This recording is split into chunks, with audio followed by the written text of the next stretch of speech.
Today we're going to be continuing the Midi file reader that we started. Let's see how much progress we can make today. Hopefully we can get some notes being played or something. That'd be pretty cool, right? Get rid of stuff.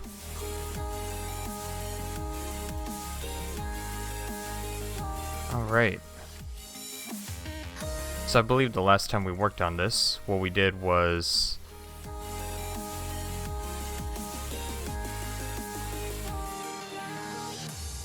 make it so we were able to at least read the file and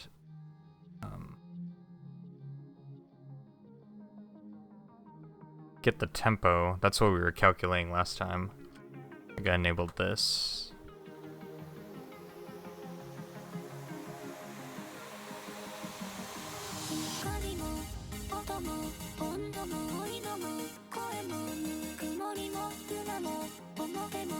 There we go.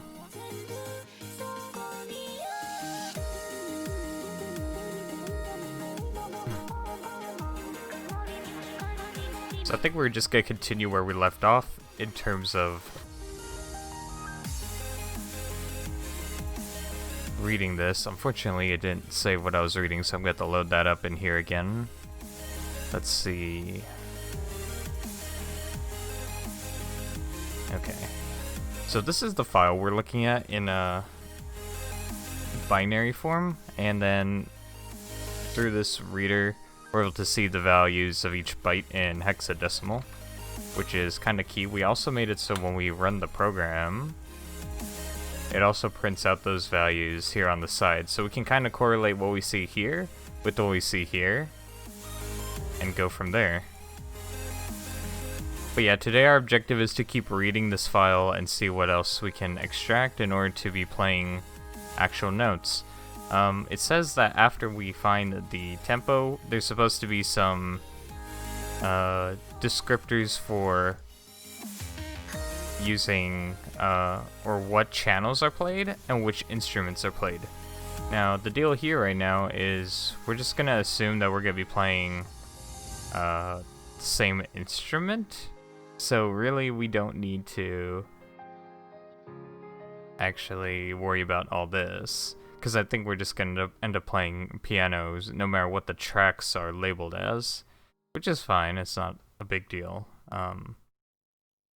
Later on we can incorporate themes though, right, to change what they sound like, which might be kind of cool as an added feature later on. So it says that they always start with these event codes, like C0, C1, and stuff like that. I believe the tempo was starting right here.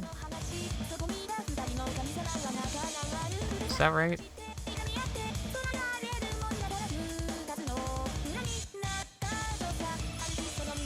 We're looking for FF and 81 actually.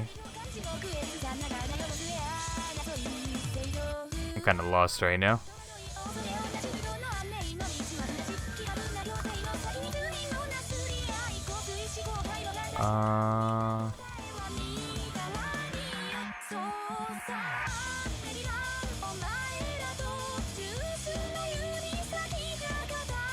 Am I blind?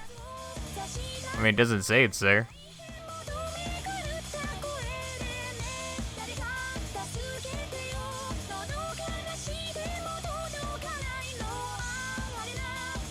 Oh, excuse me, FFN58. A1 is the hexadecimal version of that, so that was right here. No, 5-1, not 5-8.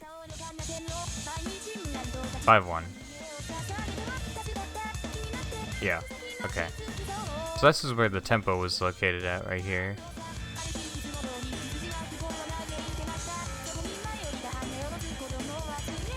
So I think after that it's supposed to be, I don't know what this actually is. It doesn't, because this was supposed to be 3 in length, so 1, 2, 3. And then we have a byte that just is 0, 0, followed by some other numbers.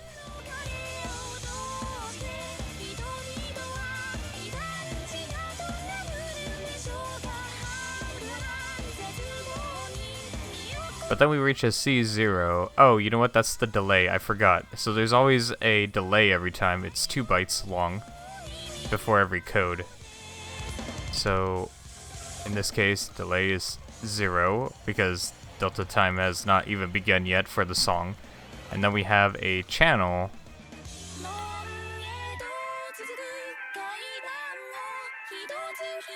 So channel is 0, and then it says the next byte is supposed to be what the actual instrument is. So I assume 0 is just nothing. There's like a list somewhere.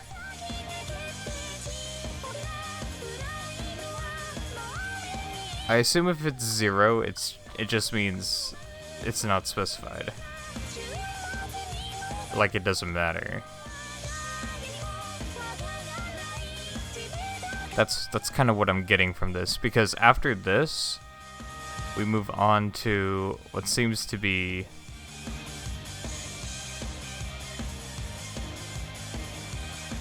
once again this B0.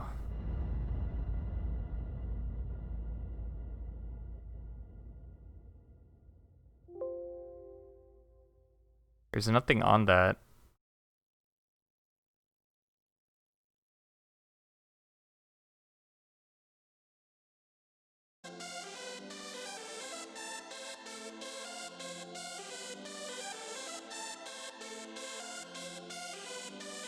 So I see a bunch of like event codes now.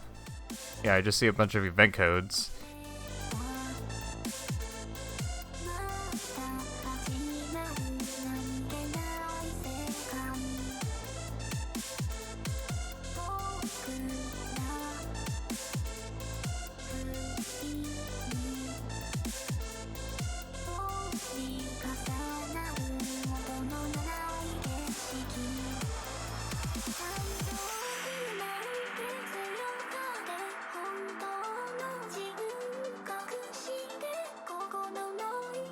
Set tempo, time signature.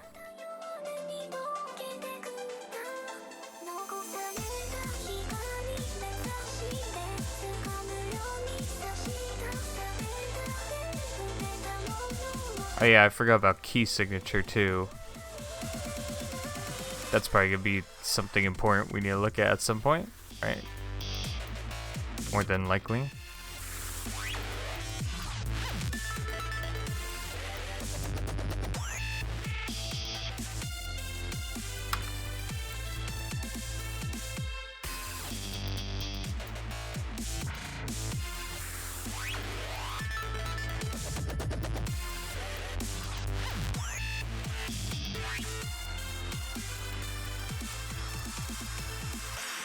I wonder if that's just the starting point for actual song data.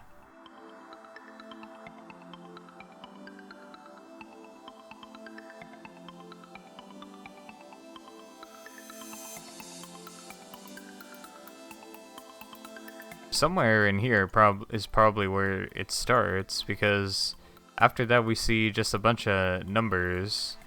So the song data must not be too far off from here.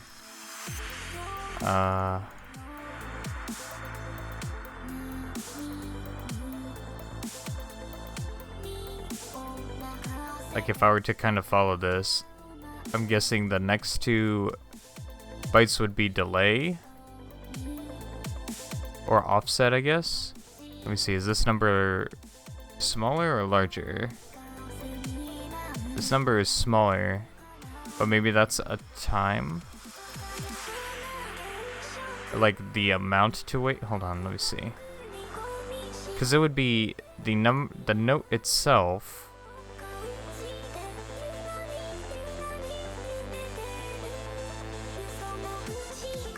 Let me read this. Delta time.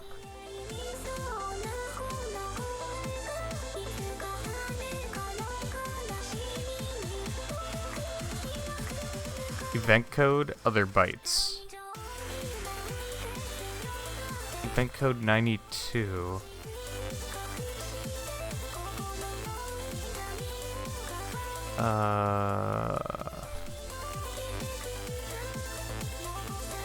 Keep clicking the wrong things.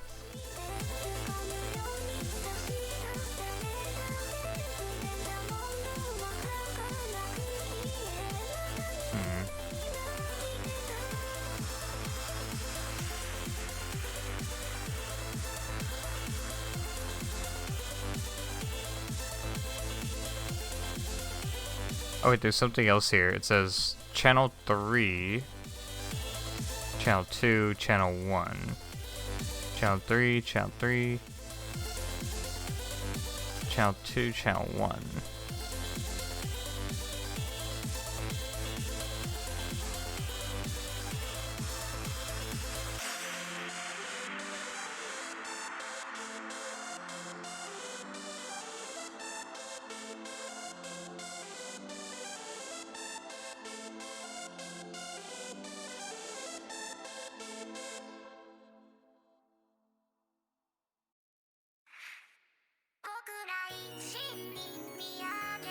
Event is C0, Z05, C12E, which is what we kind of saw up here, and C246. And in hexadecimal, that translates to those values, I believe. Let me get on my calculator real fast, that'll help. So yeah, 2 echoes should be 46, which is what matches up here. And then it says there is 923060, which apparently means channel 3 note on channel 3 forte. I'm guessing this represents what level of the note is being played. So I think that might be what the small numbers represent when we get down here. It was a, let me see.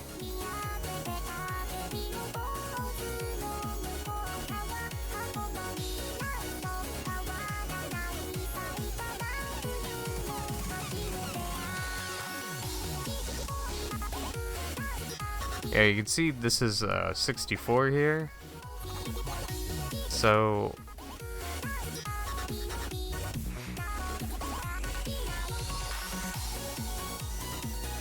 I just don't know where the 112 is coming from, is the real issue right now I'm having.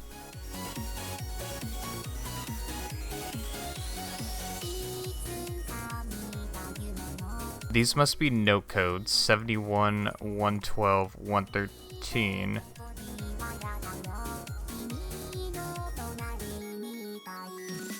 This must be the channel. I just have to figure out what the channel represents, because you can see a pattern here. Starts with the delay. Here is the whatever the channel or whatever is supposed to be. Here's note IDs. Here's the volume. Here's the next one, delay. Or this was the delay, excuse me. And then it repeats, and then you have the zeros again. You have the 71. And you can see the 71 keeps repeating, so the 71 must be like a channel thing. So that's like the mystery I don't know right now, what we have to figure out here. It's like the only thing that is extremely confusing right now. I'm just not sure how it links to the channel number, how they went from, how they linked, okay, this is channel 1 to, okay, play this note on channel 1. Where did that come from? Because the event code in hex is 90.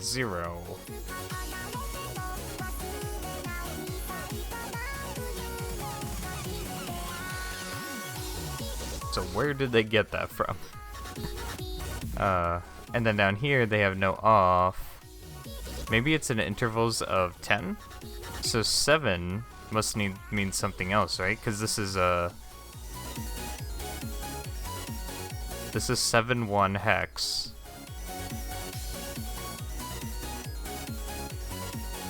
Wait, am I looking at the right thing? excuse me, this is 71 decimal 47 hex. Okay, see, that doesn't work out either.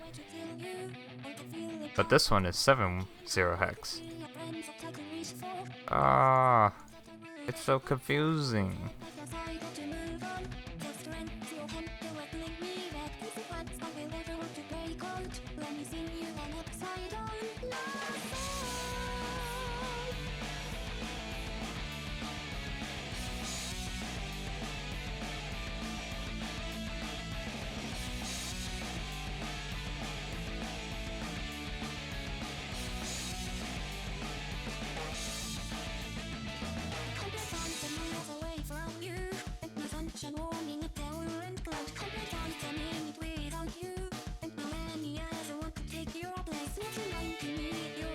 Here's the note numbers, that's fine.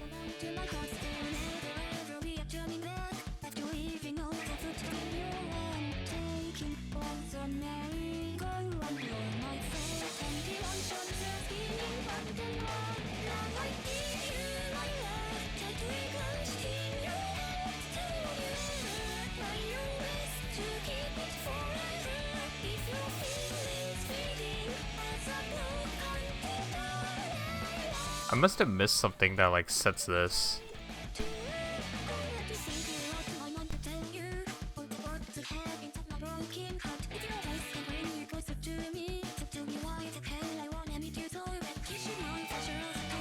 Because if hex value C0 represents channel 0, whatever is after it represents 0, right? So maybe that's what the 0 is for. Maybe this is supposed to link to that. That's gonna be my guess right now, because 0 is indeed everywhere here. It's just, I thought the off delta time.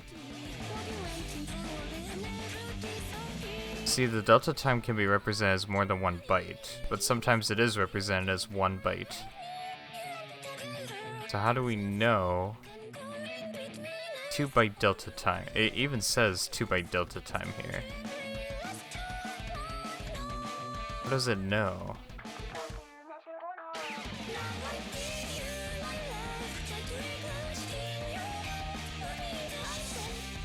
Oh wait, let's look at format 1 real quick. Delta time, C0, okay. What is this? First the track chunk for the time signature, then the tempo, end of track.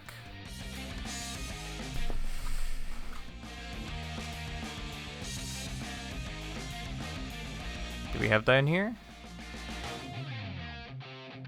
I don't think we do. I don't see it.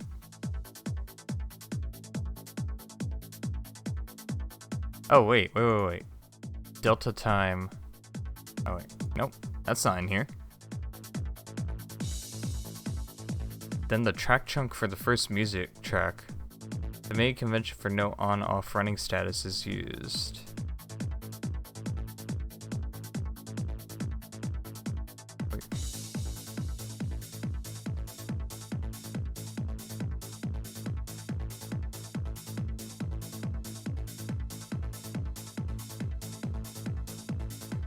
Might not. Hold on.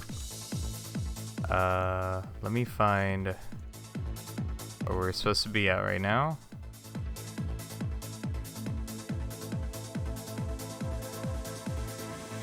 Let's see. Did search? Find. No matching. What? I literally see it. Find list all occurrences. Third, okay. 1, 2. What? Where's the third one? Wow.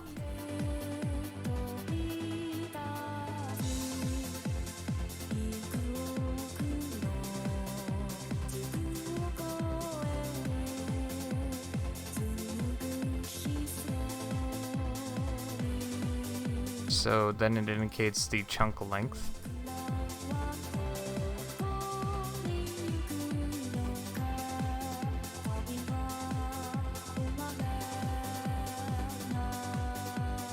Okay, so that's pretty big. I mean, I guess it's supposed to be, because that's a whole... So that's channel 1, right? That should be...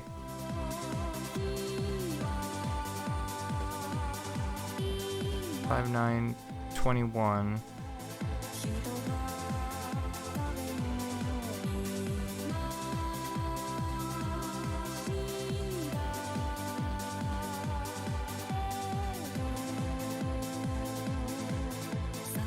Here's the end of track. Okay, so that's the marker for the end of the track.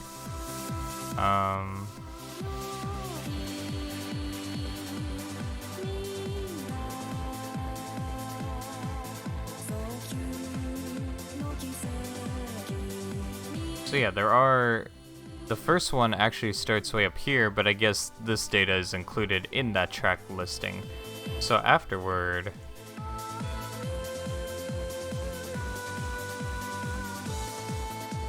Okay, that makes sense. So all the notes that are played are per... Like, first it's the track listing. So file format 1 is different from file format 2, which just kind of jumps around. File format 1 has it per channel. So all the notes that need to be played are in that channel for that specific one. So then we just play it as that. So here should be the first note of channel 1, I guess. So this was associated to channel 1, note E5, something like that. Is the delay the same?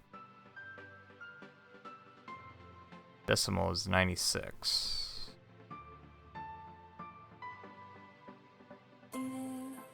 Oh, the note Midi no convention for note on off running status is used. Oh, so it's right here. Running status, note on.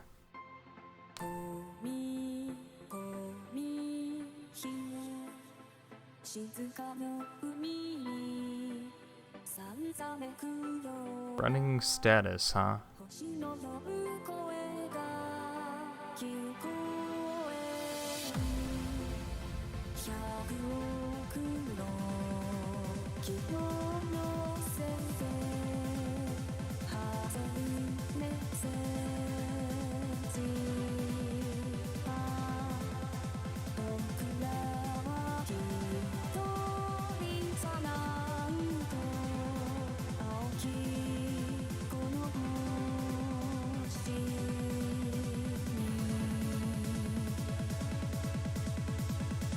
Format 1 file is shown with all data separated into 4 tracks, 1 for tempo and time signature, 3 for the notes.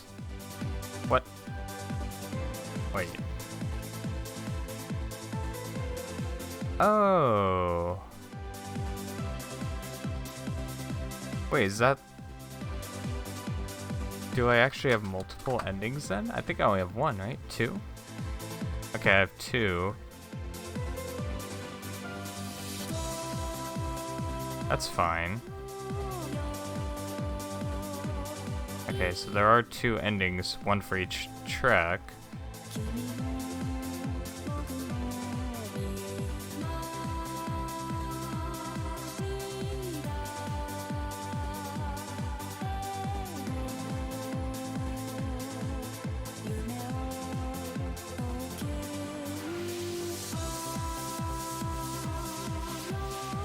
So we can just follow like reading convention for this, I guess. It goes...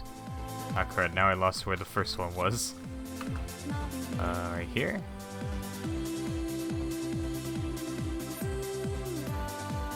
So we read that, and then we have C0 here.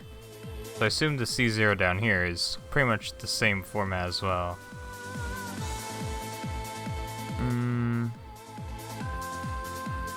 Maybe not.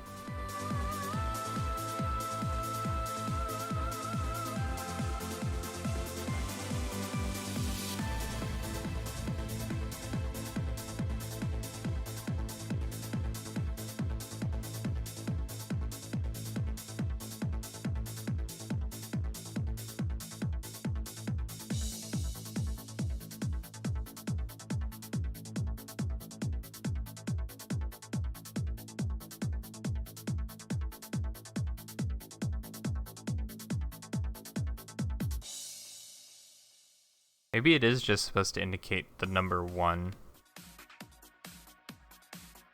To have all the craziness I had before.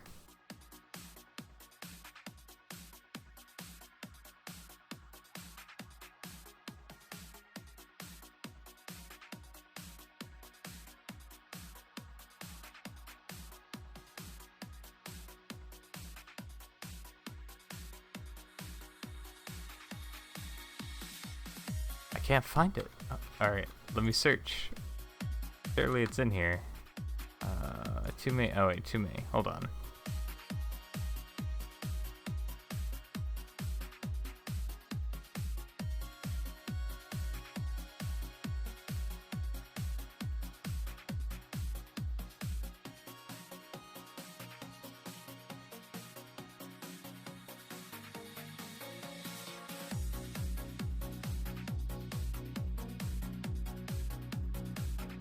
That's not what I'm looking for.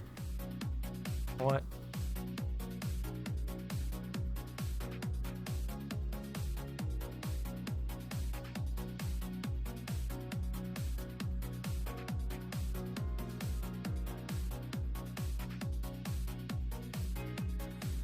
Okay. That's what I thought. So we have a C0, but we don't have a C1. So maybe that's not required. And if it's not required, you can just start reading notes, I guess?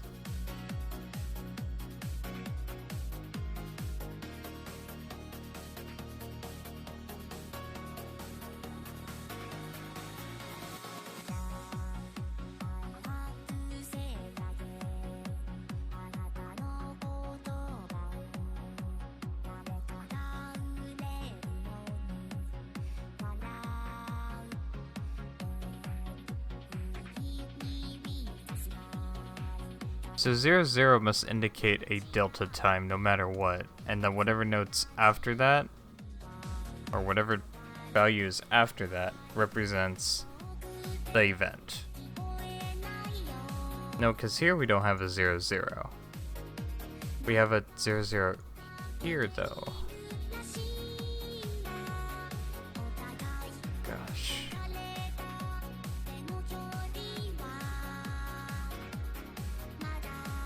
Chunk length is 20. Maybe this is what I'm supposed to be paying attention to.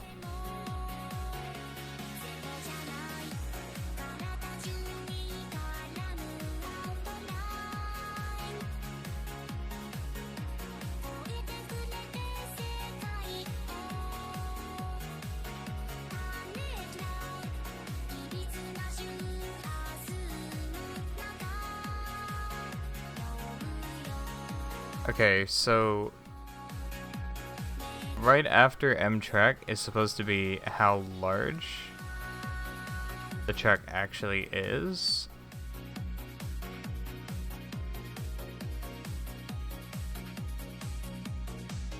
In hex. So I guess if this was a decimal, I can just calculate that way, or I can just put these together, right? 14,897. Nice. Which means the next 14,897 values exist. Or are for this track, I mean. Could that be true? Let's find out. Does it show how many I have selected? Okay. I don't think it shows how many I have selected.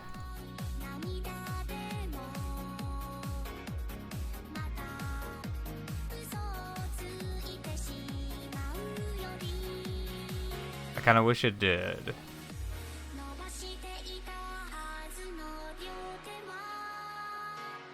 I guess we could just copy here and see the lengths though. That would work too. Let me unhighlight all this.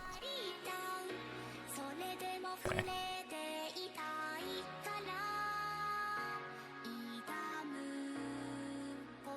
I just want to verify that what I'm seeing is actually correct, but I believe it. It's like it's probably around 14,000 bytes because the whole thing is 27,779 bytes. So if one represents 14,897, then the other track is probably of similar length. It's not going to be exactly, but let me go look at that real quick. Because I think the second track is... Alright. So this was the size of the second track. 3234, which is 12,852. If you add those together... Can I get a history? That's memory. There's history. Oh, not time. I want... What happened to the... That's interesting, I didn't know you could do that.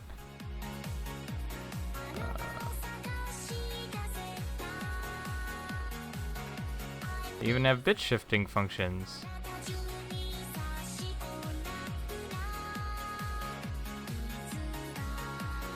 That's cool. I just didn't know that. Is this... There's all the sorts of random things I didn't know this had.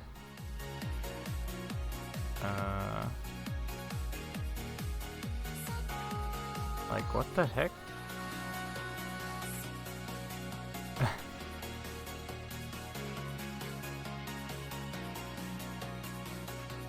Pound, kilograms, tons, ounces.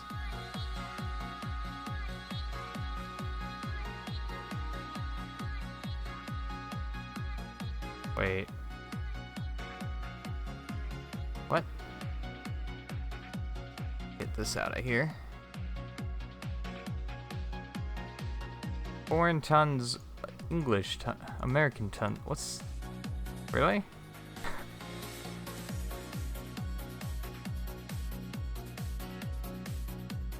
Okay. Miles to kilometers. Kilowatts to whatever that is.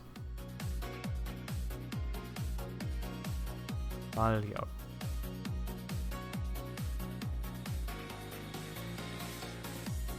Wait, is that supposed to be horsepower?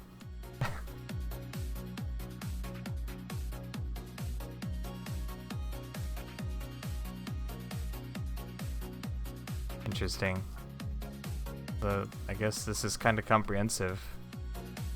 Normally though, if I go here, it keeps, yeah, it keeps like a history, so that's it kinda sucks it doesn't here. Either way, it looks like those are correct because that adds up to almost 27,000, so we know the chunk length is accurate. Delta time 00, event C005. Then it says the first track chunk for the music track has 2 notes of rest and then an actual note. So this must be the 2 notes of rest. I don't know how it concludes that that is 2 notes of rest, but it is. This is 1 note of rest, and that is a hold note.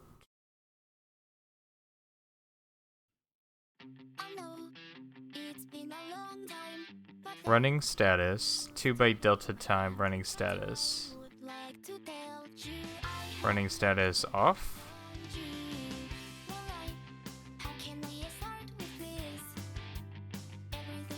No.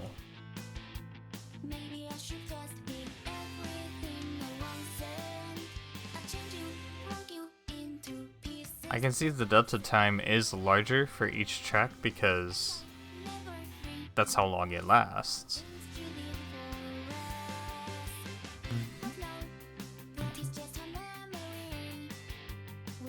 Because it goes from 2 to 3 to 4 note hold.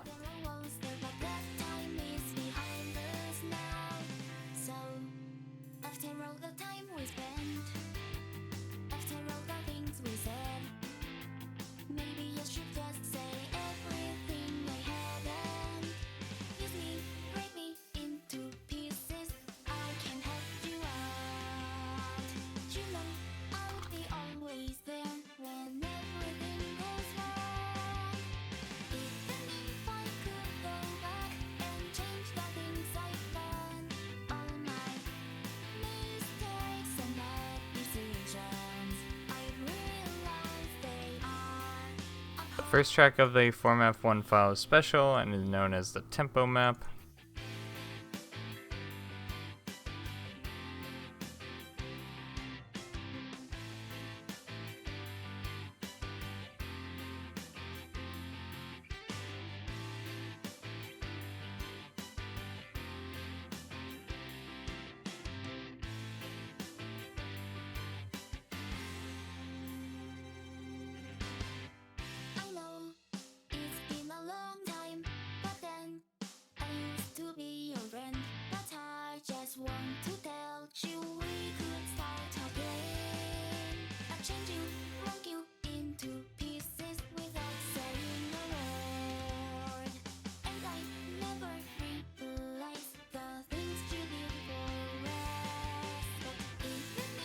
The data part of a header chunk contains 3 16-bit fields. Yeah. We already figured this out, I think.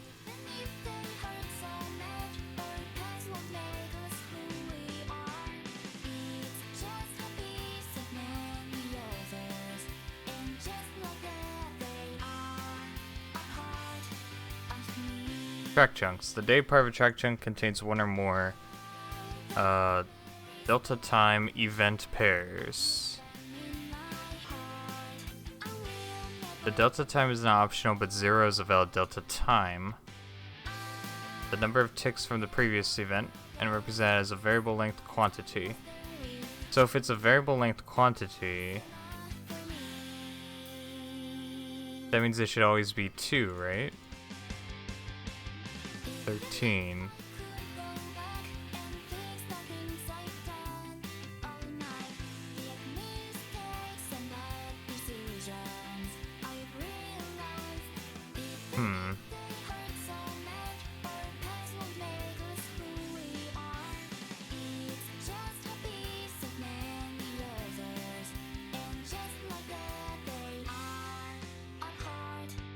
Oh wait, this is for only format2 MIDI files though.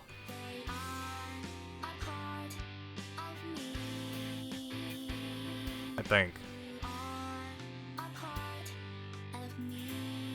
Unless this just talks about track chunks in general.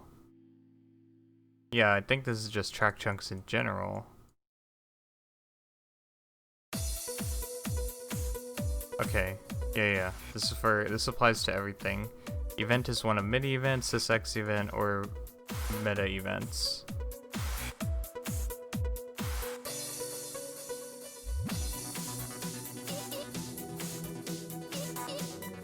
So yeah, those are some special ones, and then we have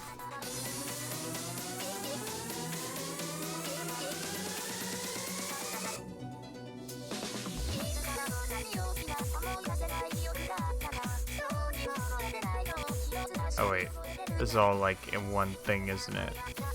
But meta events used to keep things like track names, like cue points, sysx events. There are no delimiters between delta time and events. It says, this is what I'm trying to figure out. Both the delta times and events have clearly defined lengths. The last byte of the delta time is identified by having bit 0. See, that's what I was trying to figure out. If the delta time always has a 0, then that's the end of that delta time. Which means the next one should be the event itself. MIDI channel messages have a predefined length.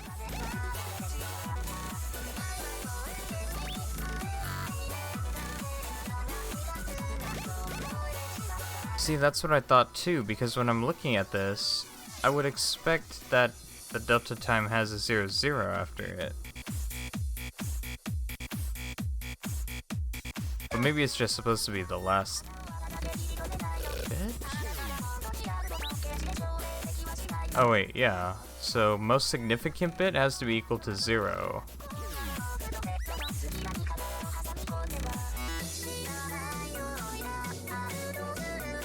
Which I guess is this? I guess every single delta time has this as the most significant bit.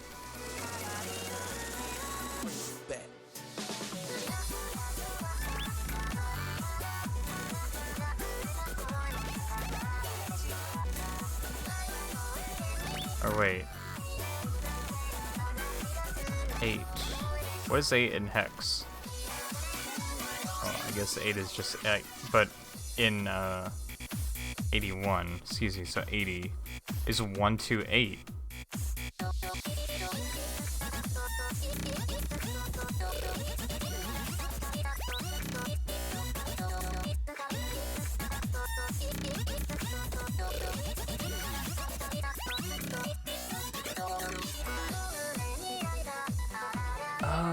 Okay. So 40 is 6. I see.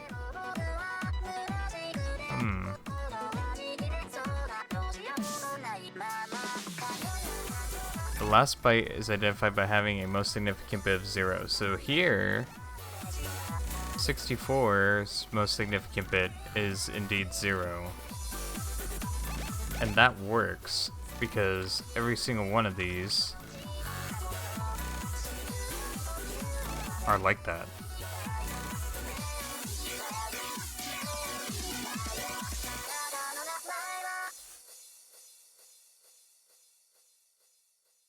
So what does that mean for the actual delay time?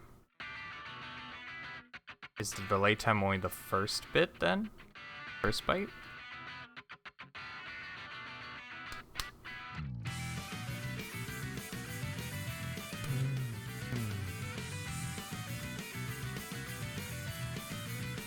The number of ticks from the previous event. It is a variable length quantity, but how does it get represented? Midi channel messages have a predefined length.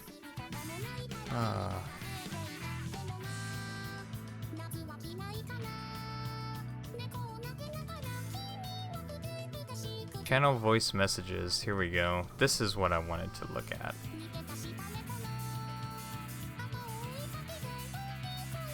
Note off.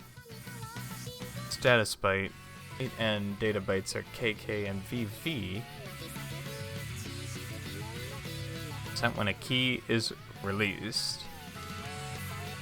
And it's supposed to be 0 through F. Okay, so that explains...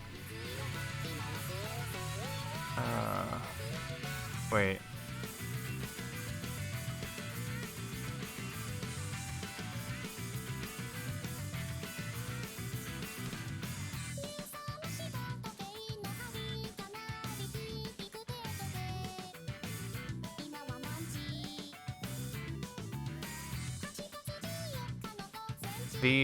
V is supposed to be velocity.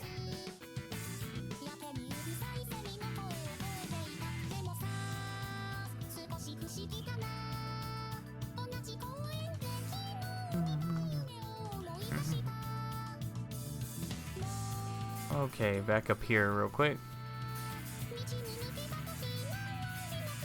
Got to get our bearings right here. So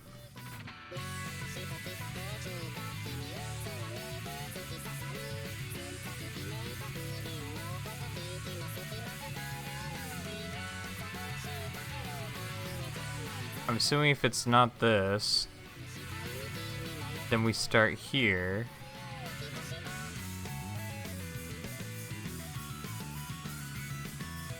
Where this means something, and then we have a 7-0.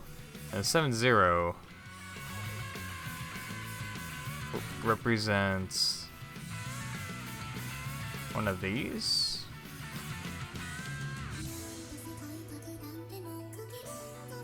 I'm gonna say no.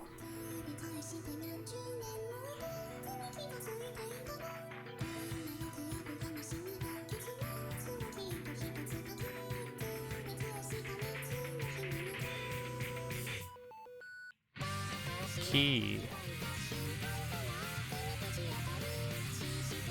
Oh, wait, is this a key? Hold on. Did I like miss the status byte? Oh, is this the status byte? 9-0? It must be. There's no other explanation. This must be the dang delay. So here... Wait, I read this as 1 byte. Okay. Oh, I think I figured this out. Alright, so this right here, from my understanding, is the offset delay. Here's the event code 90. 90 represents a node turned on, right? Well, 9 does. And then N represents the MIDI channel, which is 0 in this case. So I believe everything down here is going to have 9 ones instead if it's like a note being turned on. Let me see real quick. So if we go here, alright, so here we have a 9. What's weird is it still says 90, so I'm not sure what that's about. You know what's weird though? I don't see anything like after that. So we have a 2-7, which must represent the note, followed by a 7-0, which probably represents the velocity. And then we have another delay. And then we have this. I wonder if the...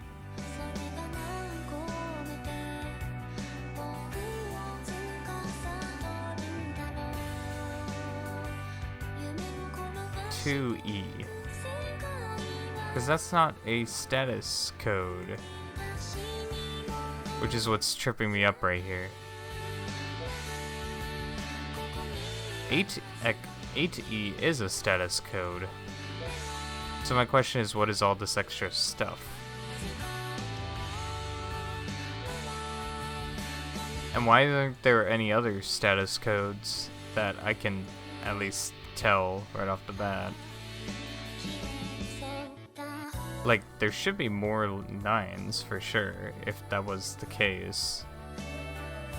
There must be something else I'm missing here.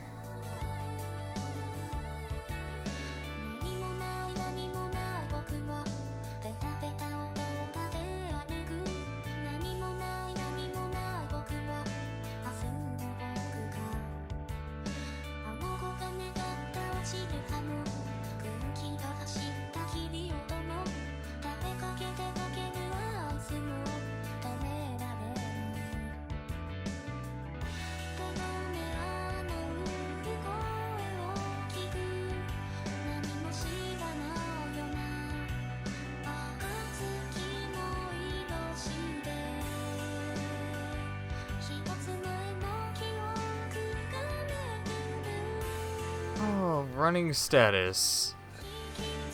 The MIDI protocol consists of messages which are designed to allow synthesizers to communicate what sound to play information.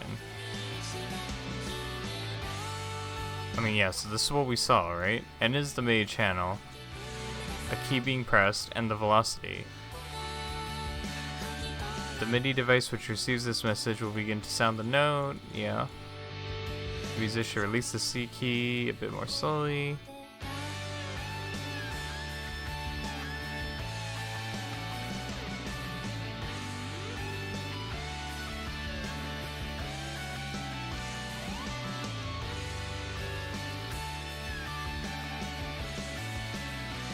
Does that mean everything else is just notes?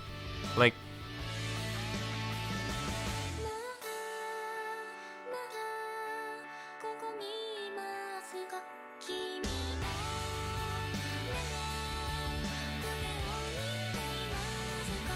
no on. But like... I see all these 8-1s here, so that means no offs. Is no on implied then, is the question. I'm guessing it has to be, because there's all these 8-1s which apply no offs, and they always happen after the no ons. Gosh.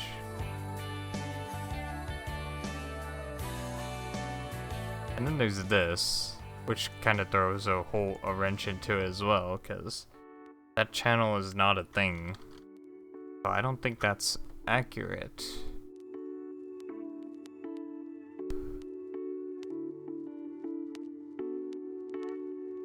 So something else is going on here.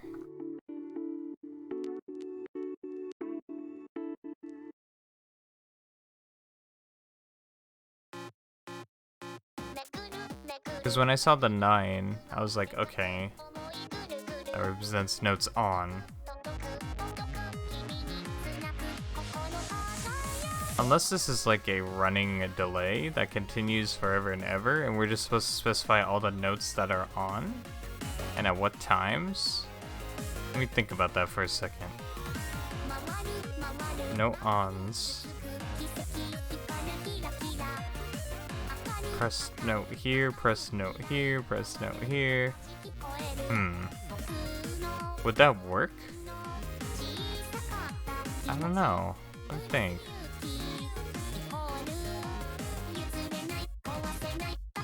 Delay. Is that delay? Wait. No, that's delay. Status code. Note. Or velocity. That's not the note, is it? Maybe it is. No.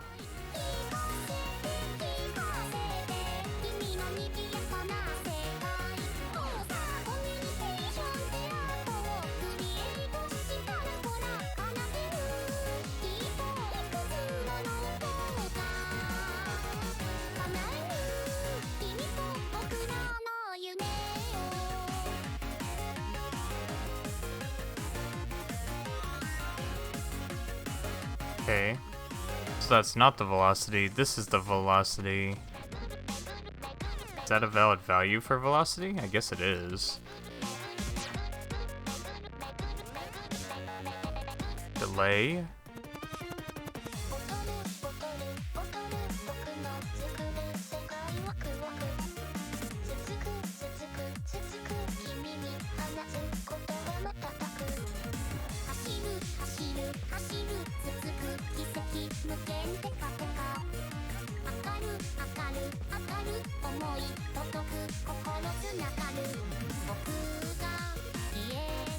If we were to keep following the model and just assume the status code is omitted, then it would be a key again.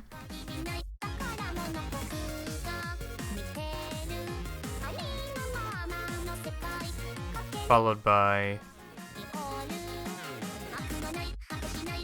the velocity, followed by a delay. So it would be these two, that would be the delay of the next one, which seems to be a bit of a delay.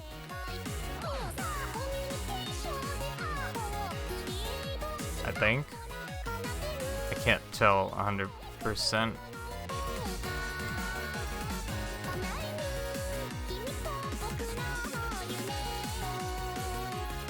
Either that or this is a... No, this can't be a status code because we haven't reached this. So this is just a delay followed by some note.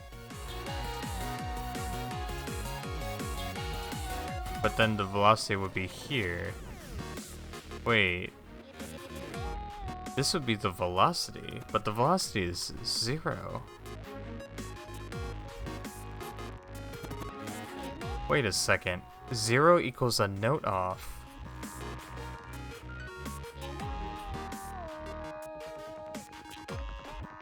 A note on message with VV0 is equivalent to the message note off. Oh, interesting. So yeah, these are a string of just note on messages. This indicates turn that note off. And then we have delay, and then we have another note, which was the note we pressed earlier here, 4-6, so we had 3F turned off. Then we had the delay, now we're going to turn 4-6 off as well. Then we have another delay. This is this note being turned on again. Yeah, I guess it gets turned on again. No, it gets turned off again. Wait, this note does? Yeah. That's what it looks like to me. Here's the delay, here's the note, turned off again?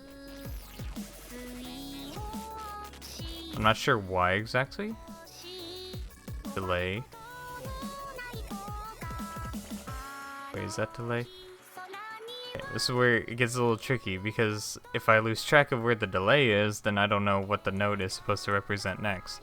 But we kind of have an idea of what it might be like. in terms of reading this file format. Because after this code, there was no more of the delay note velocity. Wait, no, I'm reading that wrong, aren't I? Says code note velocity. Delay key velocity. Delay, this is 2 bytes long. Delay key velocity. Delay key velocity. Delay key velocity. Oh, okay, so yeah, that note gets played again. Then delay key velocity. So from what I'm getting, this note, these 2 notes that are played right here are turned off and on. So they're played, turned off, and then played again. So it's like press, release, press again. That's what I'm getting at with this. And then we have some big delay here again. And then turn them off again. So this is, I guess, 2 key presses for 2 notes at the same time. Can we confirm that? Let's confirm that real quick. Do I have... I guess I had... Muse score. Do I not have this? Do I have like Anvil Studio? I don't have either of these programs. Okay, let me grab Muse score real quick, because that might be helpful. Boop. Because then I can like visually see, right, the notation software, I guess.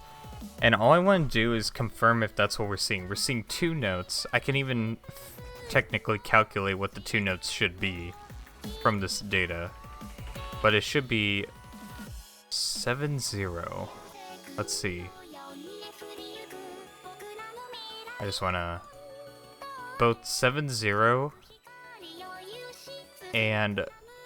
Or excuse me, 3F and 4-6. These are the 2 notes right now that we are dealing with. 3F and 4-6. If I go into our chart, I think I can tell you where that is.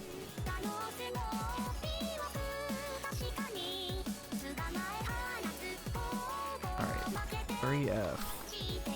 3F is a D sharp and 4-6. I guess this is based on time signature though, or something.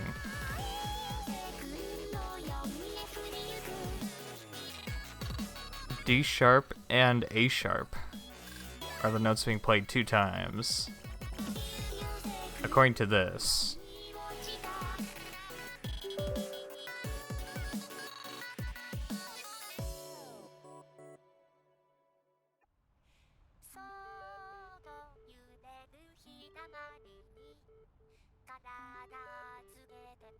So we'll see if that's the case. I don't know if they're accounted for a time signature or not, but we'll find out. No. I'm just gonna open it and see what happens.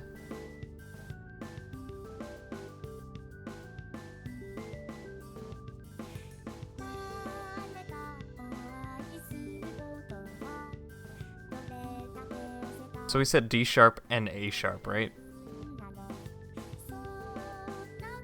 D sharp. Yep. D sharp and A sharp. I understand that the key signature says flats here, but E flat is equal to D sharp, and A sharp is equal to B flat. So yeah, those notes are actually correct. And you can see it's released twice. And I think the timing on the first one was... It actually happens again, like a whole bunch of times. But I think the timing on the first one was a little shorter than the timing delay value on the second one. So we can look at that here real quick. The timing delay for when they were released was 8163. And then the second time... It was 8347. So yeah, the delay was definitely longer during that second set of notes because it goes from an 8th note into a quarter note. So quarter notes are held down longer, so there's a longer delay before the release. Okay, I think we can make a program now using this information to read the rest of the file, because we now understand what this long string of data represents. Okay, so I think I have a plan. I'll be right back though. And then we will try to implement this now. I'm excited. I'm starting to understand this. I can see it now.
Alright.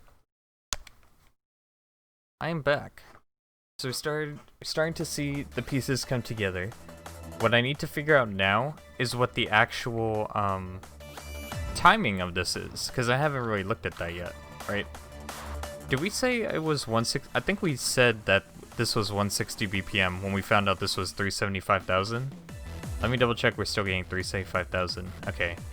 So I think we figured out that meant the song was 160 BPM, but let me confirm that real quick by doing 1 million divided by 375,000 in an actual decimal. Gives us 2.6666667. And if we multiply that by 60, boom, 160 beats per minute. So we are getting the correct BPM here. That's good. And that represents how many quarter notes there are. So in terms of timing, we know we're going to be hitting every quarter note for 160 beats per minute. So we can play quarter notes correctly at that tempo. But we need to know how to read this for eighth notes as well. Because it's going to give us a value, like, for example, I believe here, the delay was 8163. Okay, great, but what does that actually mean for us? So let's figure that out real quick. This might be represented in ticks. I could be wrong, but if I do 129 times 16, 2064? Okay, that sounds way more than it should be. Maybe it represents a 1? I don't know. Because here's a 1 bit, and then we have a bunch of this, but... So what is the value supposed to... It's supposed to be like half of the whole... No. I think earlier we were supposed to get the value of a tick or something. Because up here it talks about... or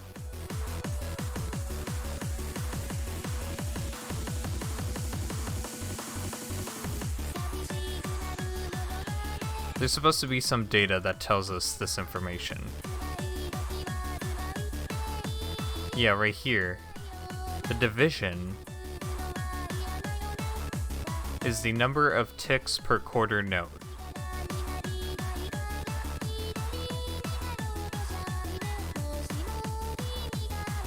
So that was defined inside of a header chunk as the fourth piece of data, or the third? 4th.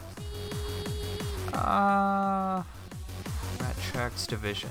Yeah, we had to get that data earlier, so let's take a closer look at that now, because that gives us the timing data, which is important. So back up here, I believe it's gonna be 4 bytes, then 6 bytes. So here, 4 bytes, that's the number 6. I don't know why it's the number 6, but it is.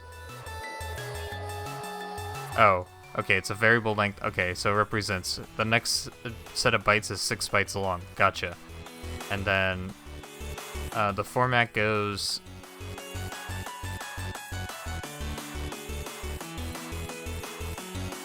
The format itself, which is a 16-bit value, which is 2 bytes. So it's 2 bytes, 2 bytes, 2 bytes. So 2 bytes to represent the format, which is 1. We already figured that out. Then we have a 2, which is the number of track chunks. And then we have the division.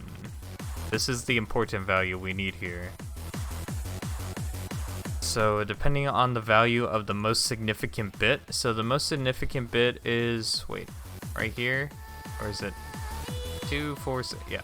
Right here, the most significant bit is 0. So the next number just represents the raw ticks per, it says ticks per quarter note. Does that mean the 1 is included? I guess it does. So the 1 represents a 16, right? So we do 1 plus E0. 225 is the number we get.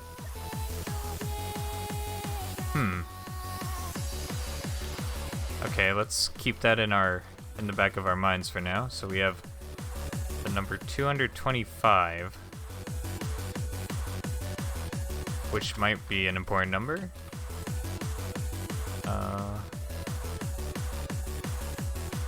Maybe in 2 formats. Oh wait, hold on. Bit 15, if it's 0, the rest of the bits is the ticks per quarter note. Okay. So yeah, we're using this one because the most significant bit is a 0. Number of delta time units in each quarter note. So apparently it's 225. Just some random number they chose, I guess. And then let's head back to here and take a look at our data again, because we have an 8163, right? So let's find out exactly what that means,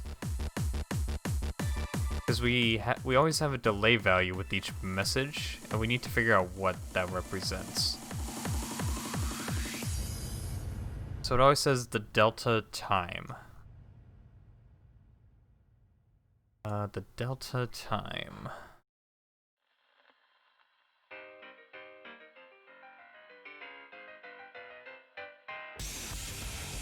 The number of ticks from the previous event, represented as a variable length quantity. Right. Okay, so a variable length quantity waits for the most significant bit to be a 0. And what that means for, or excuse me, not a 0, 1, I believe. Wait, am I lost?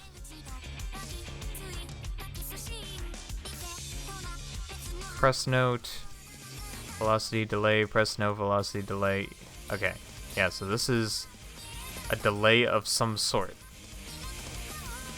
Somehow it correlates with the number 225. In this case, it's supposed to be an 8th note, right? So we should expect a value that is half of 255, which doesn't even divide properly. It's 225 divided by 2. It should be a 112.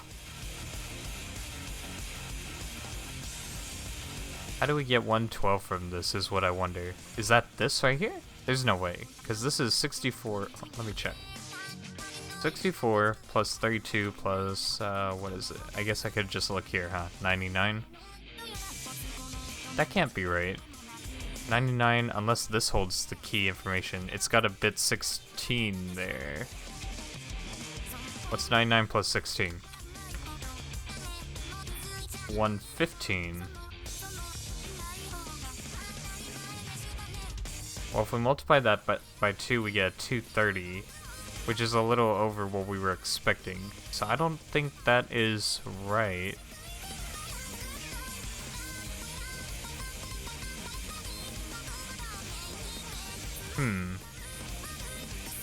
Yeah, I'm a little confused about this because it's represented by 2 bytes, but if the most significant bit determines something, then we ignore it? Let's see if we can get more information on what the delta time means here.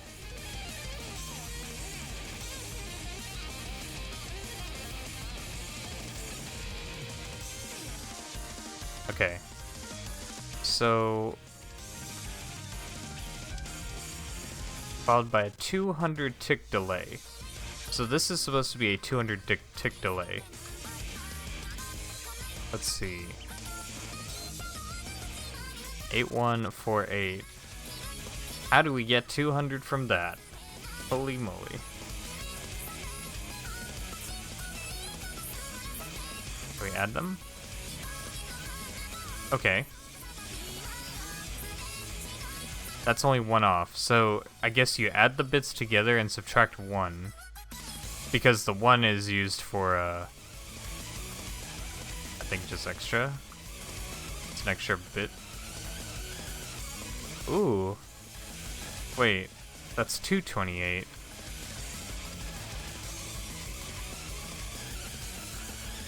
That's when we release it? That doesn't make sense though, because a tick is 225, at least what we saw. So if we release at 228, that's already more than a full quarter note has passed. Which I don't think is right. As far as I can tell. Unless we ignored the last set of... No, that doesn't make sense. It can't be 225, right? Because it's an 8th note. I'm pretty sure this first set represents an 8th note, because the next one is even longer. The release delay. It's like, let me see. 83 plus 47. Oh, that's less. Wait. Less.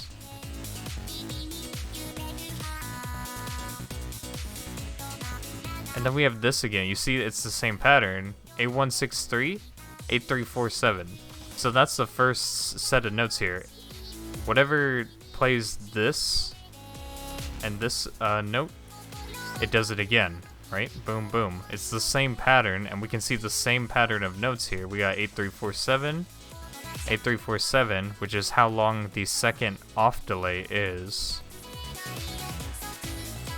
And it's less than these two.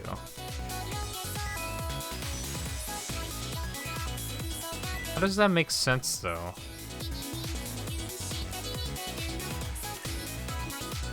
The ones for these are longer than the ones for these. Yeah, that can't be right. We must be reading the data wrong, then. The second bit is higher. The first bit is not. What is 81 exactly? 81 is 129. 83 is 131.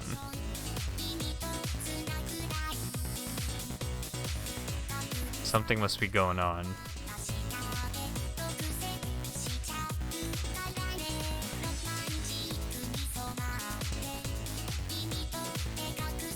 Because it says this is a 200 tick delta time, and then I look here at the 6-4, that's a 100 tick delta time. And that makes sense to me, because when I put these numbers together, yeah, they equal that value. If I look down here, we have a 2 byte delta time. Okay, so maybe we need to look more into the 2 byte delta time or whatever to determine that, because the delta time gets turned into decimal. And that's the conversion I'm not understanding right now. It says that there's a delta time on channel 2 note on for this right here. So I'm looking here, it just says delta time 60, which, like, okay, yeah, that makes sense. That's 96, right? 96 ticks. Alright, so let's look at this. The 2 byte delta time. Apparently it's supposed to give 192. So I type in 81. I get 129, which means we're missing whatever 191 minus that is. Excuse me, 192 minus 29 leaves 163. Oh, I typed that wrong. 63 remaining. So what's the second one? 40. Boom, that's 64. So I'm supposed to add them together. 81 plus 40. 193, that's the tick time. Why doesn't that work in our case? Maybe our tick time is wrong then. Because I'm looking here. They calculated that their tick time was 96 per quarter note, and boom, they have quarter notes here. So they figured theirs out. Maybe we just calculated ours wrong. Let me look again. Our tick time is 0, 1 plus E0. 225, that's what I get.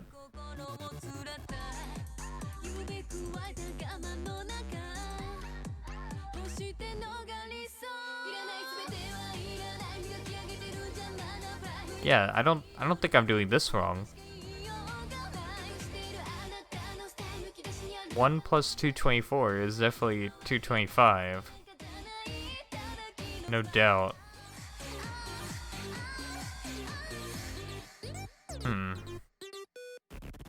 And if I just add these together again, we end up with 228, which is nonsensical. How?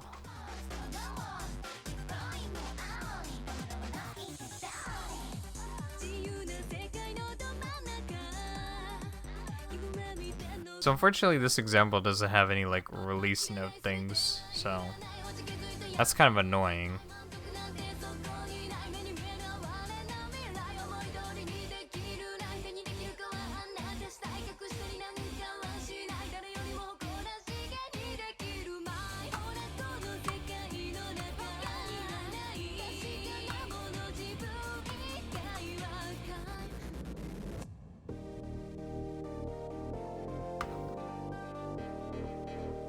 .162, that is probably what I'm supposed to get here. No? Wait. What? Running status is not a 162 delay here?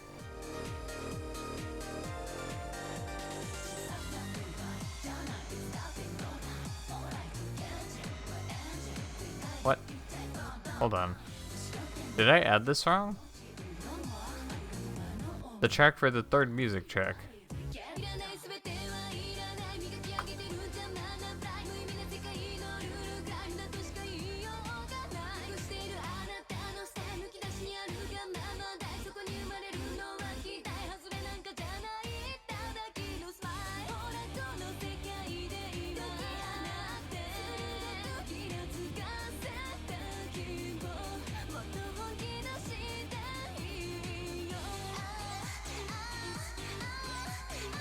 I'm just not understanding the tick times now.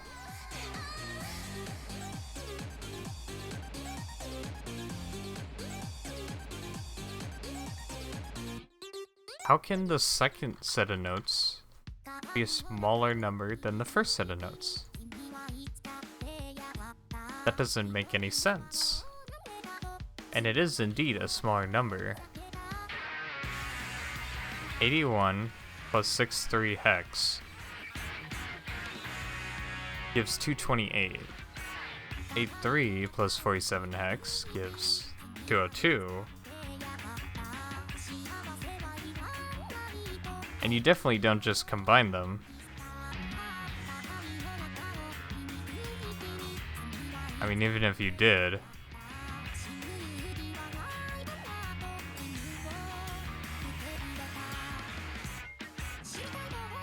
You'd end up with such a weird number.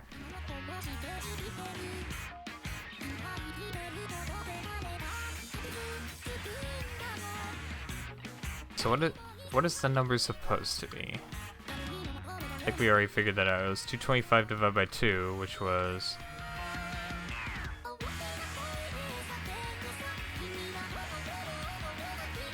112.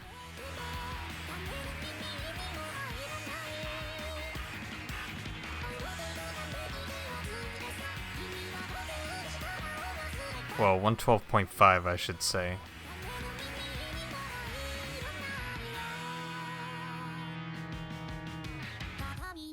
And I don't see any way to get 112 from these numbers. It's just not possible.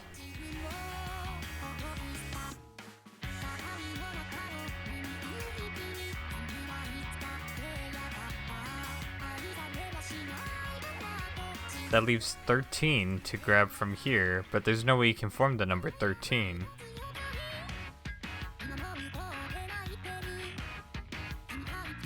I don't get it.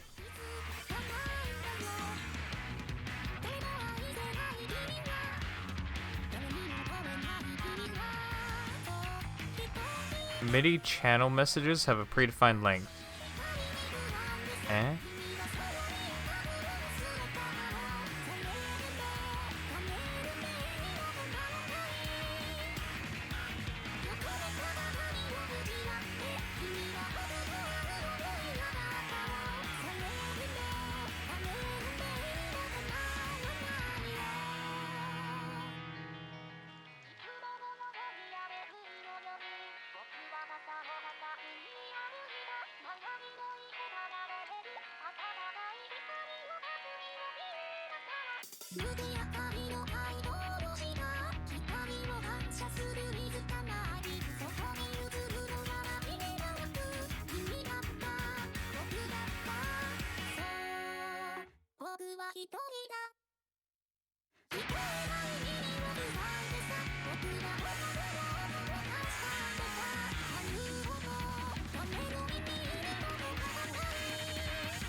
On channel 3 notes.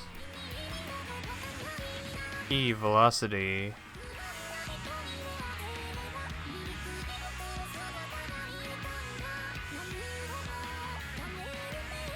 Okay, so this is what we're seeing here. Running status can only be used as long as the same status byte still applies. Velocity 0 as a node off. In order to extend the effectiveness, we use runoffs. Yeah. I'm just having trouble with the delay.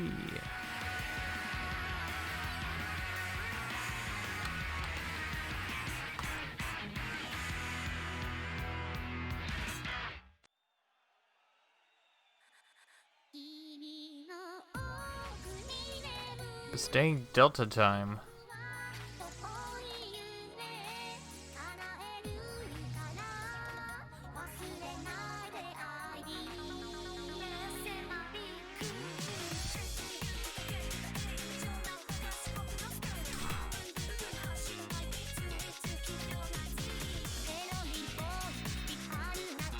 The only thing I can think of is what if this represents the number of bits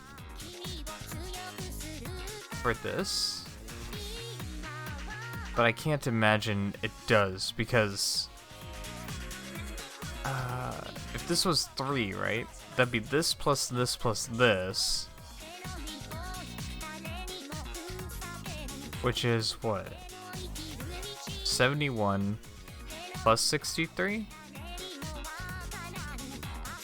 134.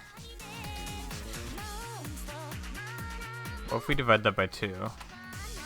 67. I mean, the numbers kind of look better. Not really, though. Because 99 is not...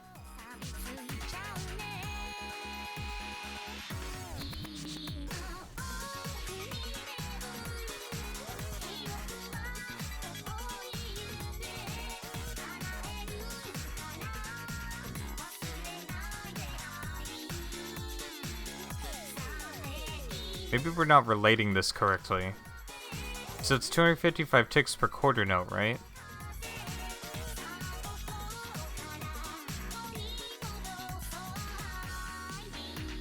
But this is supposed to represent ticks, what the delay would be.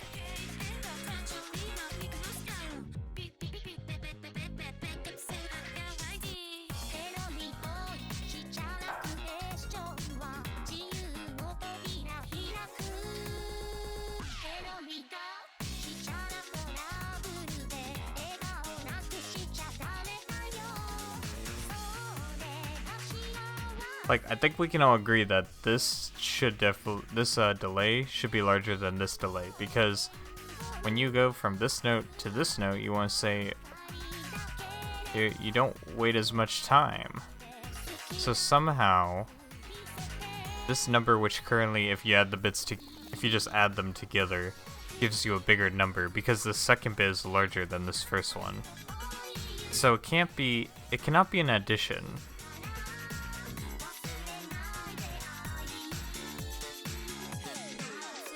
I'm trying to find any other, like, relation between these things. Because at this point,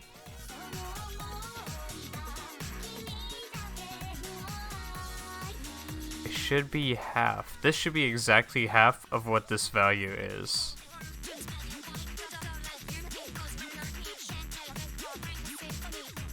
So I need to find any, like, correlation between that.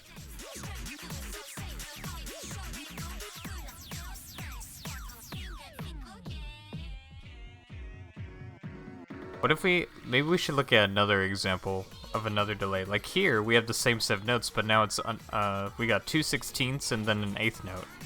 So maybe we should read a little further and see more data. So here's the first 4 notes. So now we got, press that note down, okay, press that note down, again, all stuff we've seen before. Press note down, or this is the release, excuse me. Release the note, and release note, velocity 0, and then we have a delay of 0, so now we're going to enable this note again. Or are we?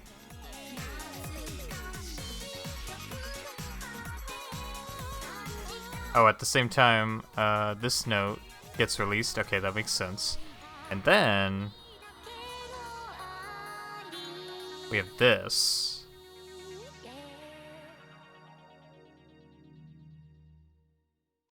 Same note coming back in, but now with this delay.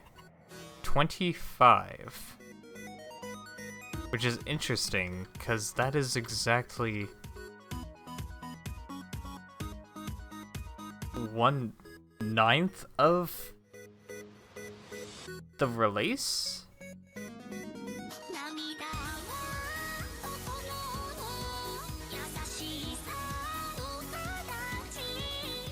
And that's that note being set, and followed by this note being set. And then 7/1. What is this? This is another delay. Here's a delay. This is a delay.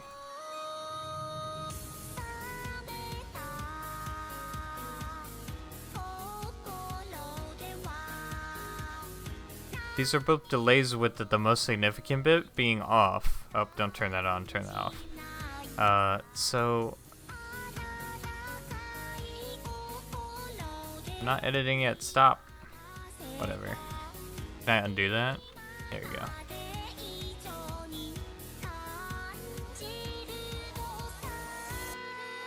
This is interesting.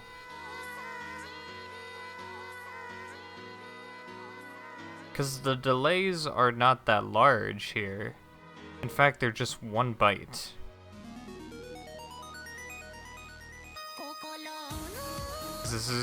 This note turned off, delay. This note turned off, delay. The delay is 25. Here it's 113, which is weird. But I think we've seen that number before. 113? Because if I do this, or this... Wait, where did we see 113? Wait a second, 113 is our ticks divided by 2 rounded up.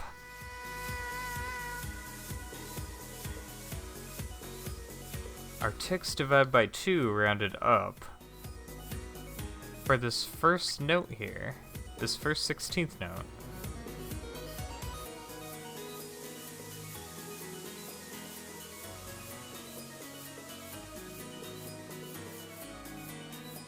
But that is when it's released. For some reason, when the note is set up, there's also a very small delay. I can't imagine why. 25. 25 is 1/9 what what our tempo is. But there is a delay. That is definitely the delay value for it.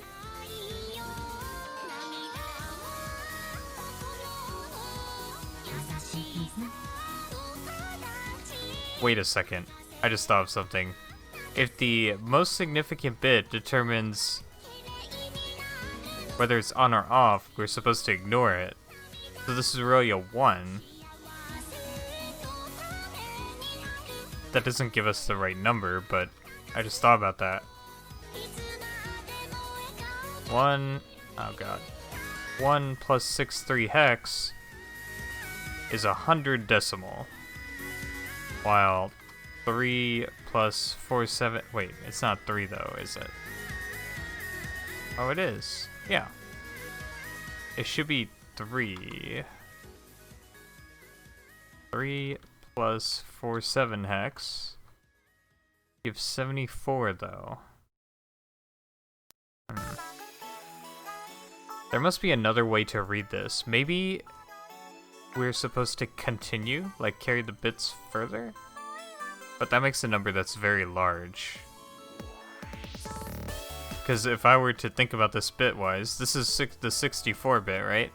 This would be like the 128-bit, and this would be the 256-bit. So it'd really be... It'd be pretty weird. If I were to get to binary here, it'd be like 1 1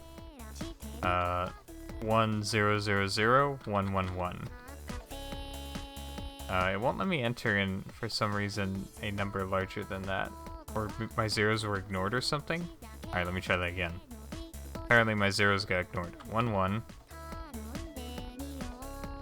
1 0 0 0 1 1 1. That gives us 455. Let me write that down. Because that is almost double what we had up here. Alright, let me check out this now. That looks like it might be exactly half. 1 1 1 0 0 0 1 1 227. That is almost exactly what we had for our thing. Alright, let me look back up here now. What if we just extended that bit into the next number like we did for this thing down there? So instead, we had 128. This is like 256. So we do 1 1 1 1. We end up with 480,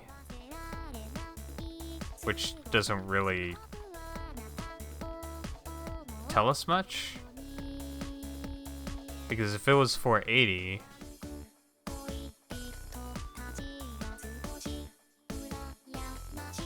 like what I don't get is this. Oh yeah, that is the same thing. 1E0 together would be 480. So if I do 163, that should give me 355. We said 455. Did I like do something wrong? 347. That gives me 839. But we can see we're onto something here because the second number is definitely, wait, the second number is bigger. Yeah, because the delay is longer. It's supposed to be larger. So that's how we can get that. Now I'm just thinking to myself, okay, if that's the case, how do we correlate this number back to the tick time now?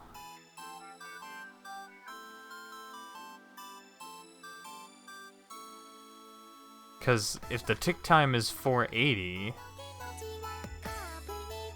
then these two numbers are off by, well, like a factor of 25? Wait. Yeah, this number is exactly off by 25. This number, how's it 227? Let me see. I do 163, right? No. What did I do here? I did... Oh, I ignored the last bit, right? So I did 1, 1, 1, 0, 0, 0, 1, 1.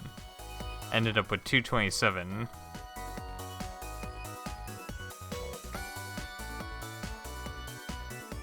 Which is exactly half of what I got if I were to multiply by 2, right? So now I know that's correct because this is supposed to be half of this value. So we know we're doing it correctly now between these two. Now the question is, how do I correlate that back to what's up there? So it's exactly 25 off.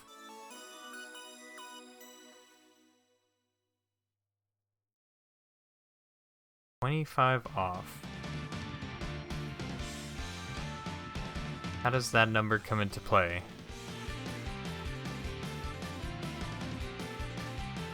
One goes 0.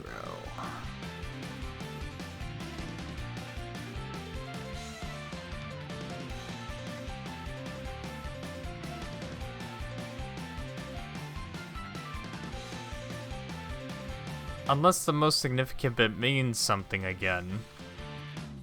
In which case, we would get something kind of bizarre, because I think we would end up with 1, 1, 1. We'd end up with 224. So I don't think that's how we read that. I think we read that one traditionally with a 1 here and an E0 here to give us 480. I'm just trying to figure out why we're 25 off. Like, we're so close, but we're not quite there. 25 off. Or is it 24 off? Maybe that 24 they talked about earlier is important now. Let me see. Okay.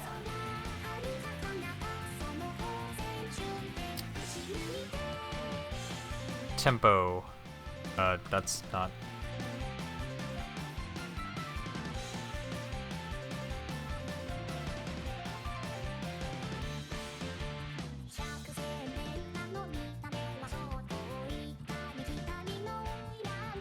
There are 24 clocks per quarter note.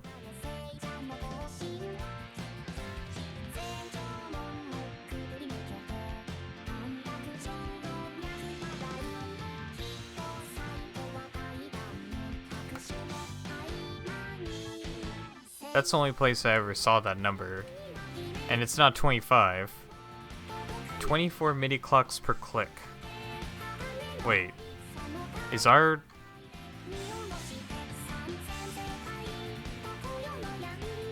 What is our timing value? Because I thought... That's under 5.8? Alright, I gotta look at this real quick, because this might be important. The time signature. Well, it just tells us the time signature, right? That doesn't impact... I mean, it could impact the timing of the nodes, but I don't think it'll tell us anything. Because it just tells us how many clocks per click. It doesn't tell us what our ticks are supposed to be. The ticks thing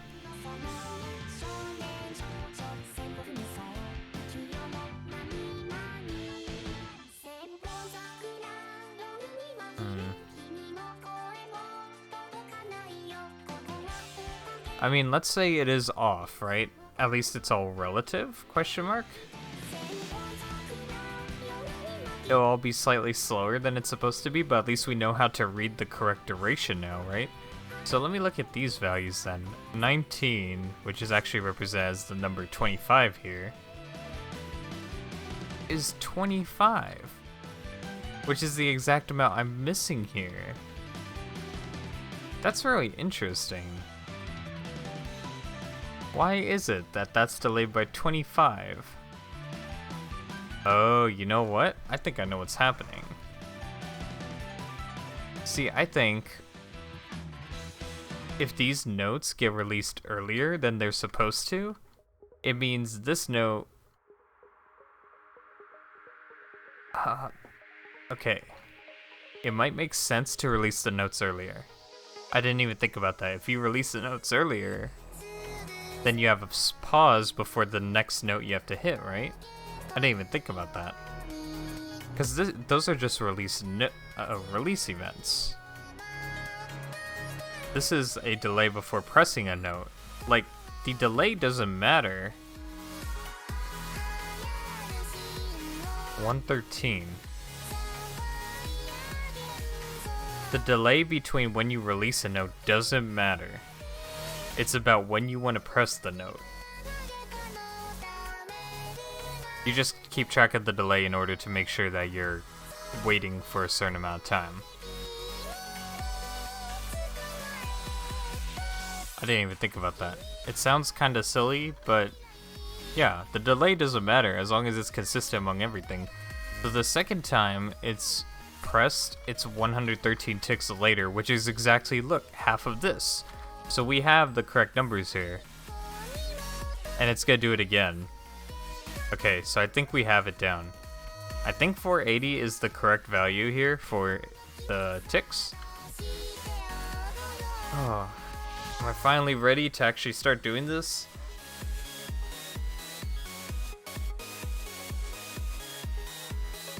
Alright, let's try to get something implemented now.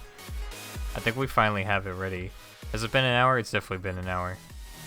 Nice. It's also been 2 hours, actually.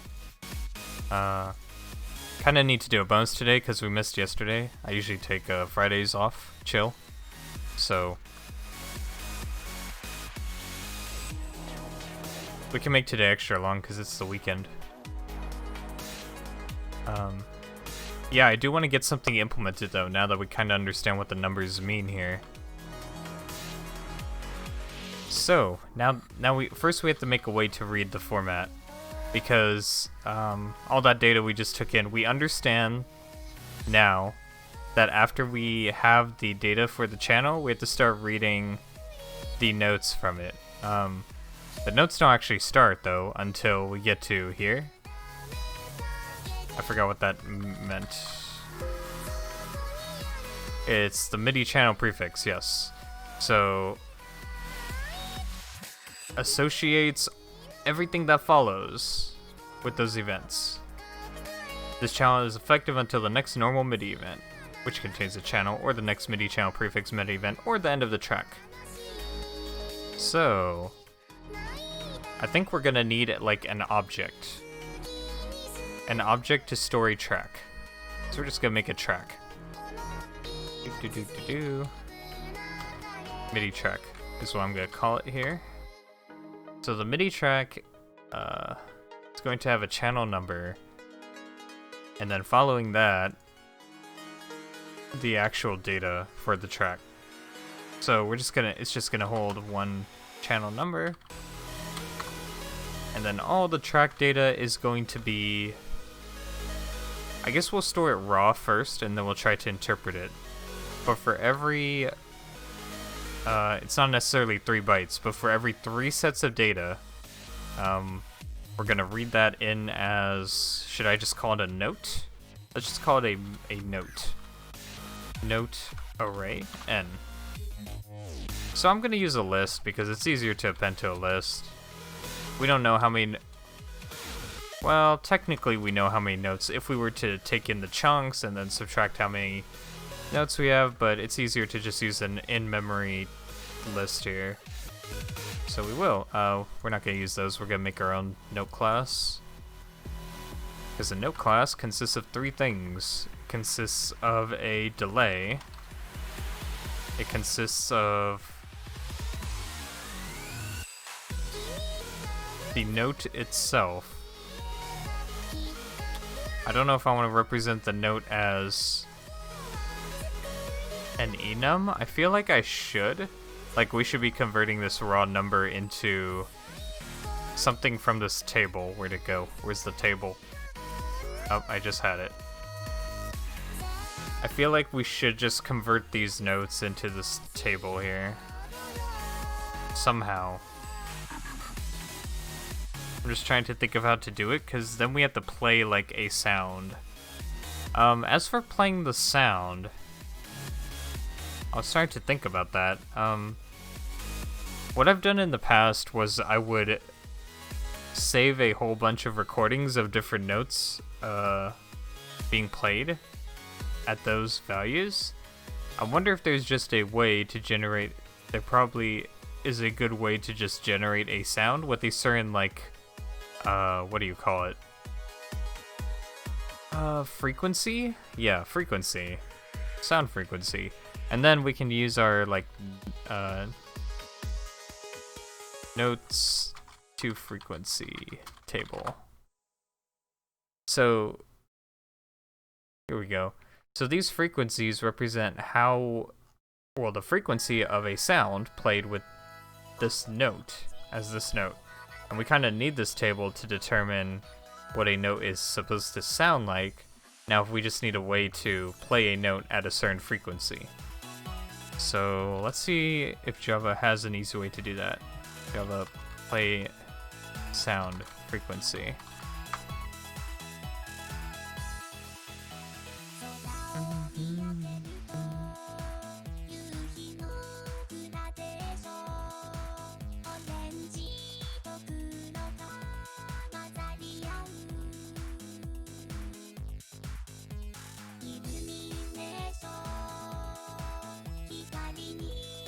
I just need the code for playing it. We can figure out the rest. Get source data line. Note.sample rate.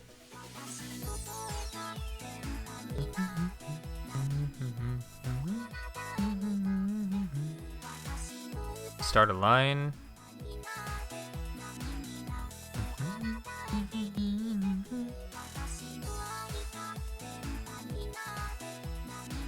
$16 kilohertz is where it starts, I think.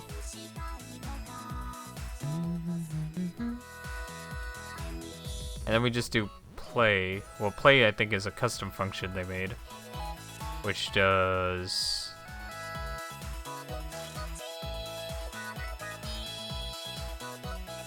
that's supposed to be a delay.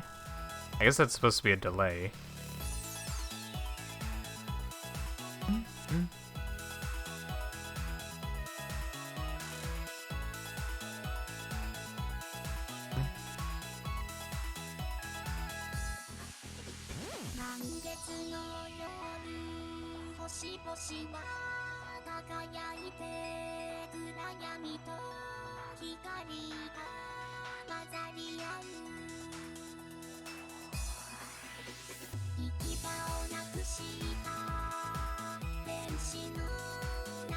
Midi device. Ooh.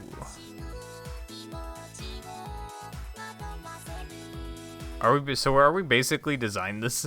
I feel like we're basically designing this at this point ourselves, which is kind of cool. We're gonna stick to not using that then. Let me see if there's just like a low level.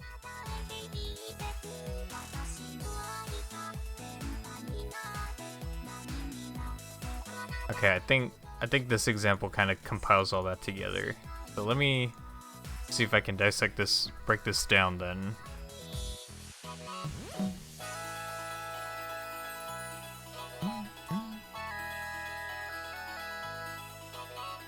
Looks like for the most part everything we need is gonna be right in here, except we're gonna be modifying that because that's not useful to us.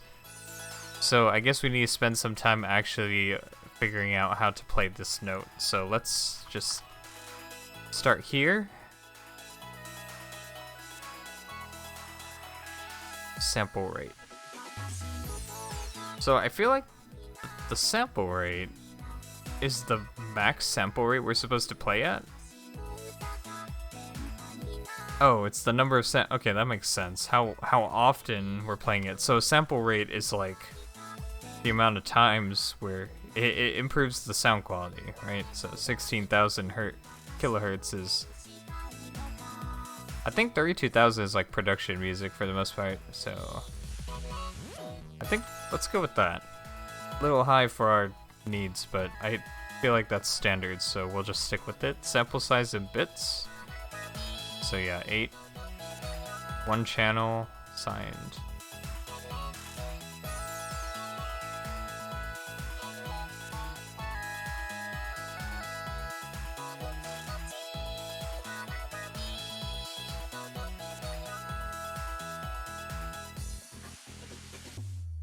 Line.start. And then this is where we're supposed to insert notes.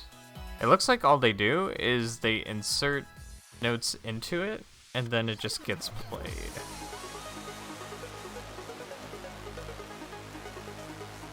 I feel like that's all that's happening there. Data is supposed to be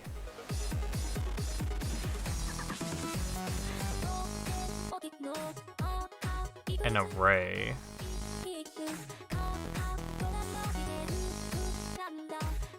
Just an empty array? Oh, I see. It gets populated.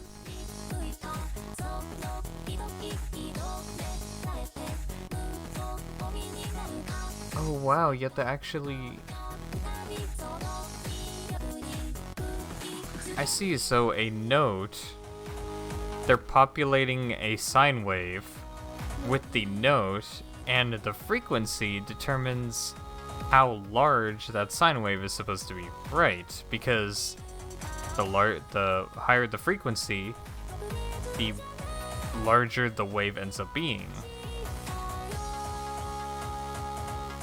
And period is determined by that sample rate divided by whatever the note's frequency is.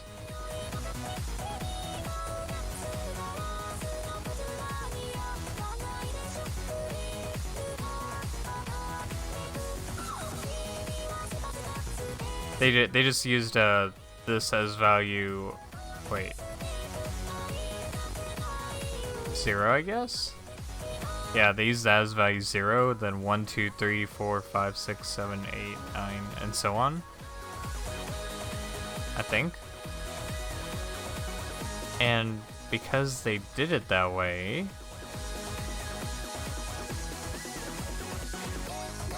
A4 is 440, and that's where they start. They start at 440, then they multiply by math.pow 2 to the exponent, so 2 to the second, 4 after is the next note? No, wait, multiply it by 4.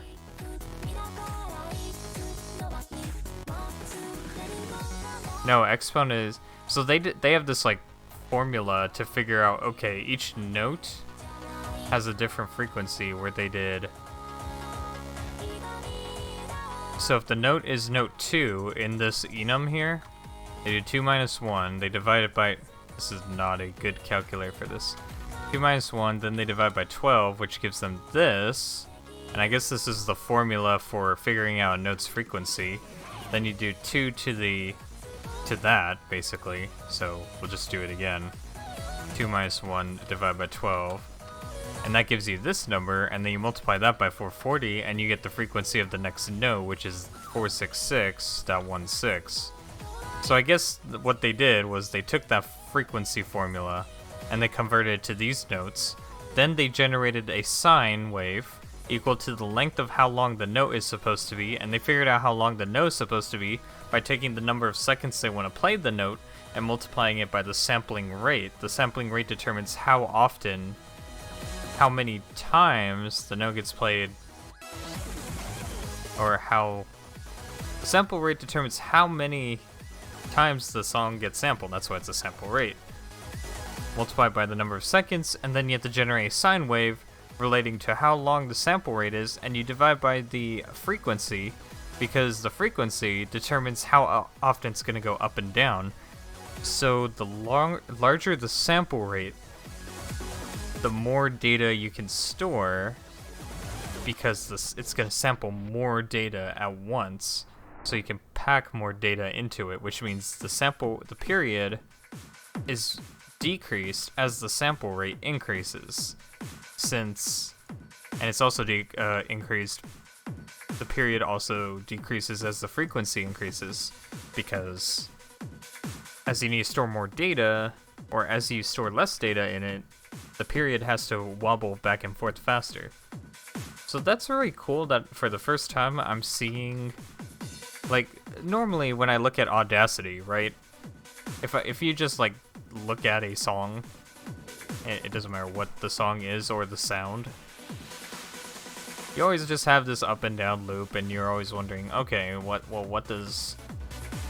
the heck is this actually doing, right? You don't really know, but basically we make a function that generates these points of data,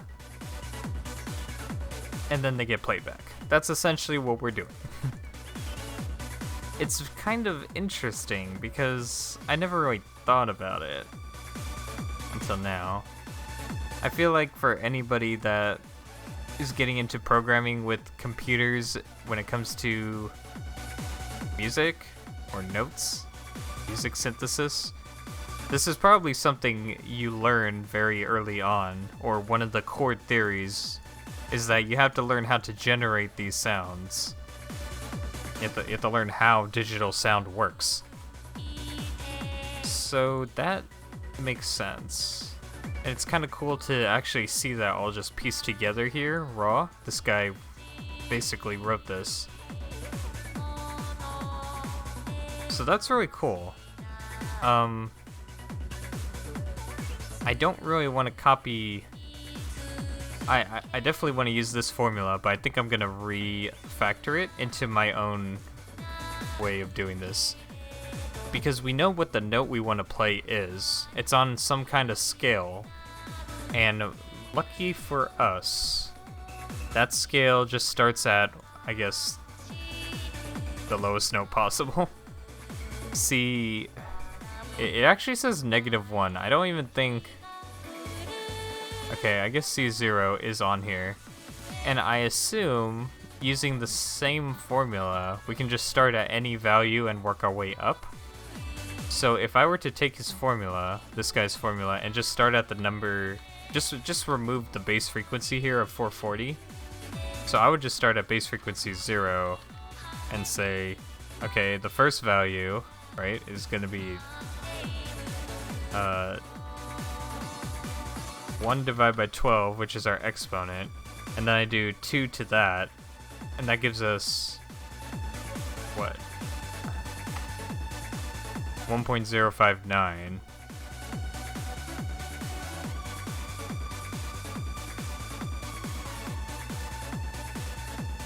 I feel like there's some like starting frequency. Maybe we should just start here, because if I look carefully, I notice the next note over, I think, is gonna just be a slight increase to that one.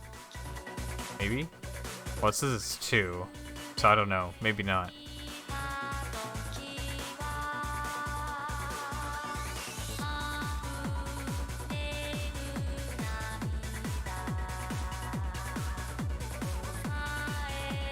The equal tempered scale. Maybe there's some nice notes about it here.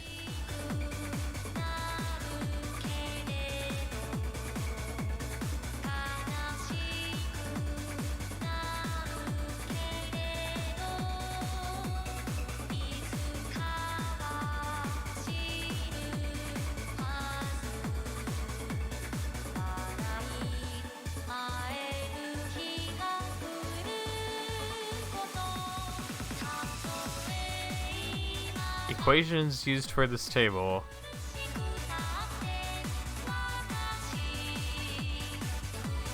The frequency of one fixed note which must be defined. A common choice is the A above middle C. Oh, so I can go backwards from this too, I assume. If I just do, like for example, if we want to go down the scale, right? So starting from A4, or C4, excuse me, wherever that is. If we want to go, or not C4, where do we start? A4. If we want to go down to G4, or is it, excuse me, G sharp 4, we would do, relative to this, it'd actually be -1 divided by 12, which gives us the negative side of that, 440 times 2 to the -1 divided by 12 gives us 415.3. Yeah, that works going down the scale too. So if we assume that we start at A4, we can work our way down the scale as well to figure out what note we need to play. So if I want to go, like, say, 1, 2, 3, 4, 5, 6, 7 notes down to D4, I can do 440 times 2 to the, what did I say? It was 1, 2, 3, 4, 5, 6, 7 notes down the scale.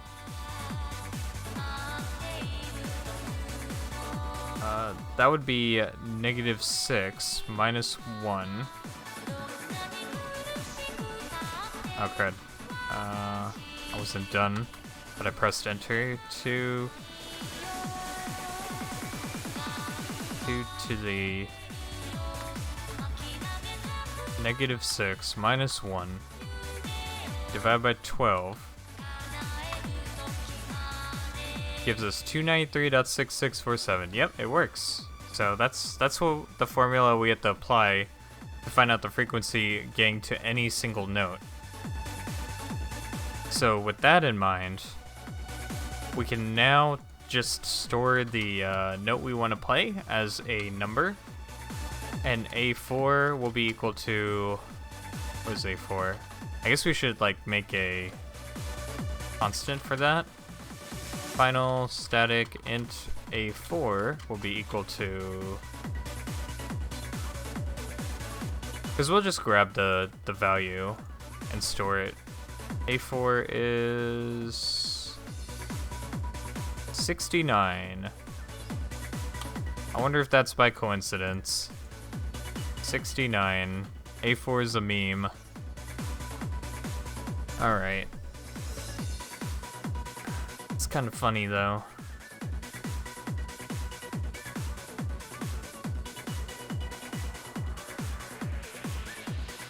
So just to confirm, I assume A4 is actually down here. So we actually had a number very close to it, right? We had 70. That's right. We had A sharp 4. So that was indeed just above this. This is B flat / A sharp. So yeah, I can confirm that is going to be the correct number because we were dealing with 70, which is A sharp.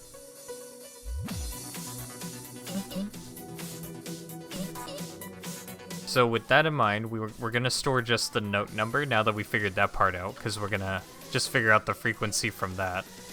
Let me reference A4 now. So in order to actually write this to the line, we have to generate a sine wave that equals that stuff. So we have to basically do what they did and generate that sine wave based on what our sampling rate is. So I guess storing this sampling rate in a value would have been nice.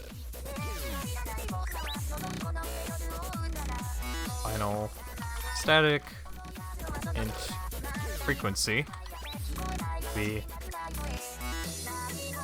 1024 times 32. We'll do 32,000 kilohertz.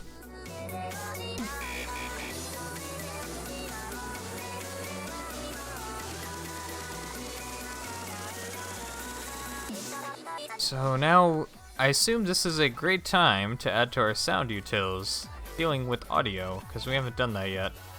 So let's do that now. We'll return a byte array called generate sine wave.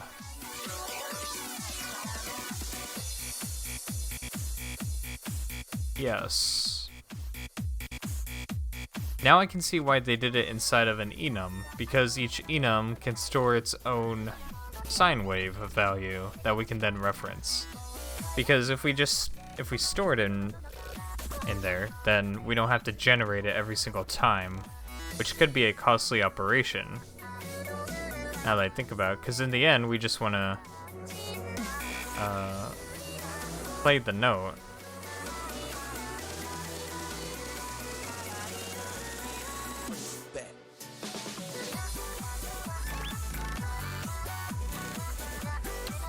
I wonder how we can just like get the next thing in line.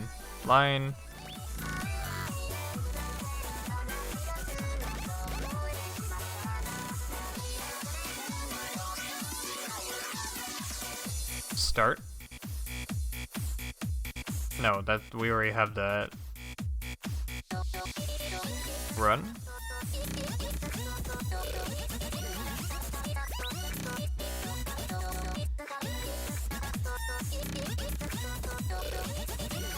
See, here's the only problem I have with this is that it's not gonna let us like play something unless control it. At least not from the looks of it.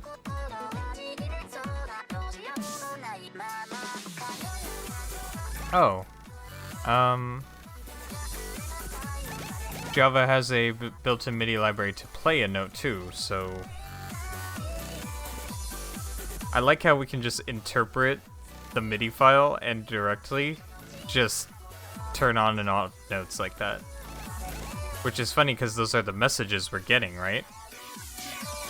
So that's pretty interesting. We can just call those directly. Okay, that might work too. I still think this is kind of cool though, the generate frequency thing. It's just the only problem I have with it is it won't let us actually play it. So that's my only issue. It won't let us play it, and then, well, let me think. Line.drain, yeah, was just gonna play the entire line. So this lets us like play a note and then wait some time and then play another note.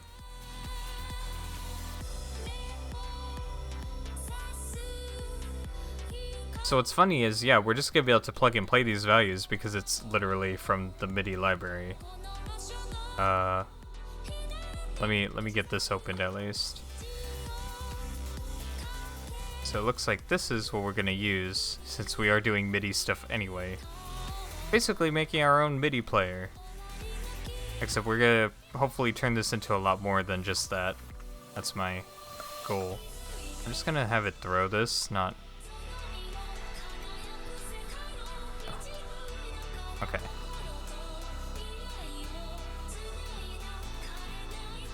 So it looks like I just specify...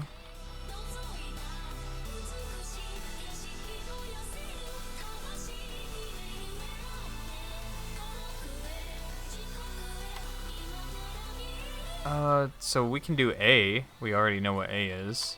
MIDI track, or not MIDI track, note.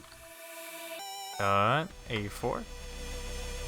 Velocity, let's do one, I don't know if I should do 128 right now. Let's do 64 is fine.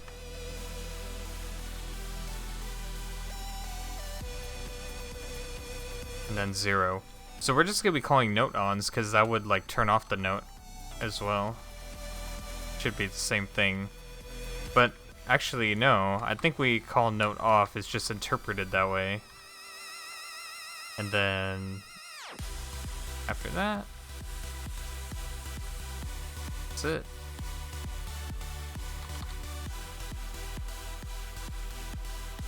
Let's see it. Or hear it. Didn't hear anything.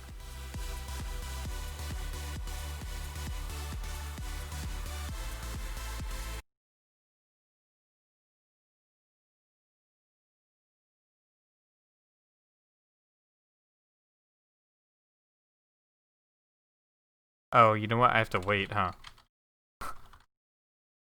Let's wait 500 milliseconds.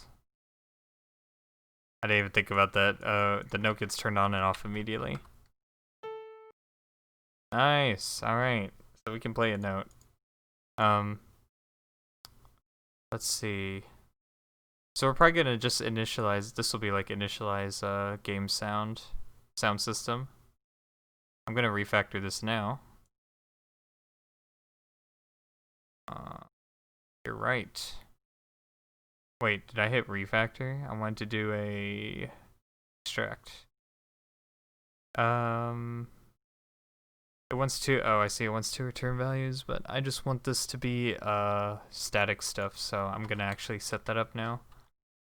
I have to set them up as static variables because they're gonna be accessible from a lot of places. So we're just gonna call this the synthesizer and the MIDI channels. So yeah, we'll include both of those. That way when it gets refactored, it'll actually be referencing those. So now we can refactor. And we'll call it initialize sound system. And this will be those in case we do more stuff here.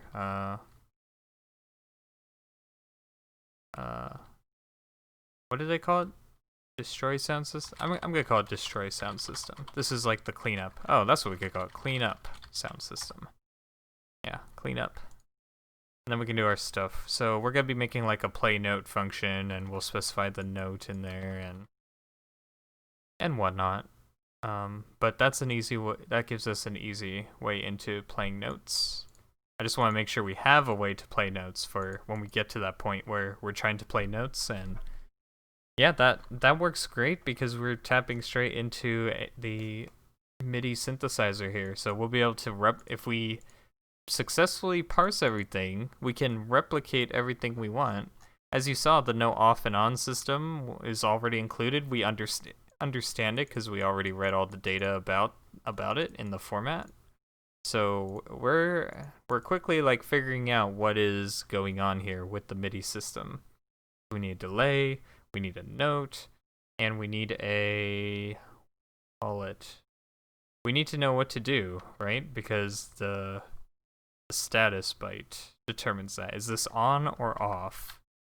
So I guess we'll just specify is there anything else really we need? We might want it to be flexible enough to change later, so maybe we'll just call this the status code. Status. And the reason why I made it an enum is because I'm probably going to make it a word. That way it's easy for us to understand what is going on. Since if we just use these numbers, we're going to get really confused, like, did this number mean this? Did this number mean that? It would be a lot better for us, a lot more beneficial, I think, if we actually, hold on.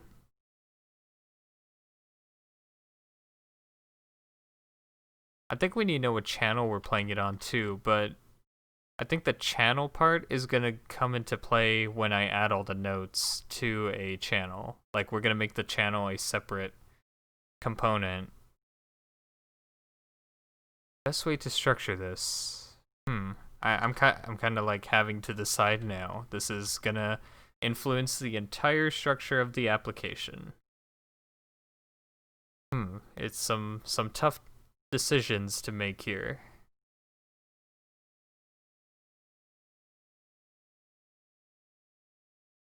Like, really, no on, no off. Like, the notes can have slightly different properties, so it still would be good to have a status code to determine that. Status code. But we'll just make sure it's generic enough to where it's not specifying a certain channel. So we're gonna leave channels out of the picture here. So note on is one status code. We have note off for another one.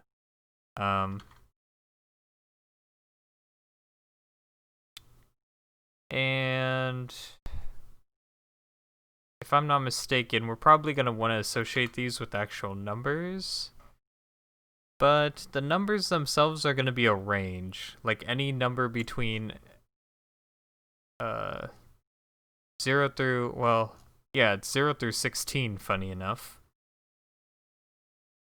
So maybe the status code should represent only the topmost bit. And the topmost bit is the last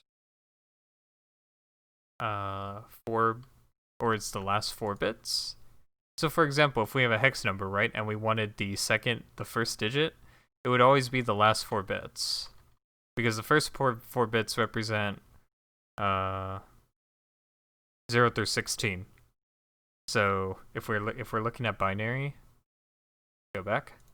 If we're looking at binary, the first 4 bits are 0 through 16. So if I change that, we get the number, or excuse me, I guess when you turn all these on, you get 15, and the next number would be 16. So yeah, it represents the first 15 bits. So 16 is where that breaks off. So if you have a hexadecimal number and you want just the left side, you only get the first 4 bits here. So if we bit shift it to the right 4, we can get the second digit, which we're going to use to determine the status code. Because this will be represented as 8 if we were to bit shift this over to the right, which I can do. I think we have, yeah, bit shift 4. So if I just click bit shift right here, I think this is what this means. And I click 4. Or do I have to, wait, what is that? Right shift, yeah. Just click, do I have to specify a number? Yes. Yeah, see? That's just shifted. It's weird that I have to specify, oh, I guess because I'm in binary mode, that makes sense. So if I was in this mode, and we had, say, let's actually do this. I have, like 8-3, right? And I want to bit shift it 4 right. So this calculator, we can do that. Bit shift 4 right. I'll give us just the 8.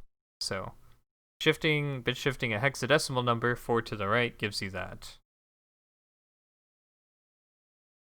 Which is why we work in hexadecimal or octal sometimes. Because imagine trying to do that with a decimal number. You can't bit shift a decimal number because it's place value 10. It's just all the bits always change in the most obscure ways. That's why you never work with decimal when dealing with numbers in computers, because, well, you can't do any bit shifting, which is super convenient for solving problems. So that's exactly why we don't use decimal for a lot of things. We try to avoid it as much as we can because you can't do nice things with decimal. I think we've optimized formulas in the past to handle decimal a lot better, but it's still not very nice to use. In any case, let's get on to this. So we're going to be using I'm going to make a note here saying the 4 most significant bits are used to determine status code of status code byte are used to determine status code. That's what we'll say there. Cool. Get some music back, and let's continue to implement this now. So we have 8, we have 9. I don't know what the rest really do right now, but I'm gonna at least specify them in case we use them later. It looks like this represents aftertouch. So we're just gonna call it aftertouch, and this will be represented as an A. Now, if I just type A there, it's not gonna work. I have to actually turn it into hex here by doing that, and then that internally knows it's gonna be the number 10. So here, this is a change in a foot switch, pedal, slider, or other controller. There's a bug flying around, I'm trying to catch it. We're just gonna call it controller change. Like I said, we're probably never gonna use these, but I just want to incorporate them into it. Change the instrument to be played when a no-on message is received. It's not retroactive. So, program change. Oops. Program change is, let's see. After touch again?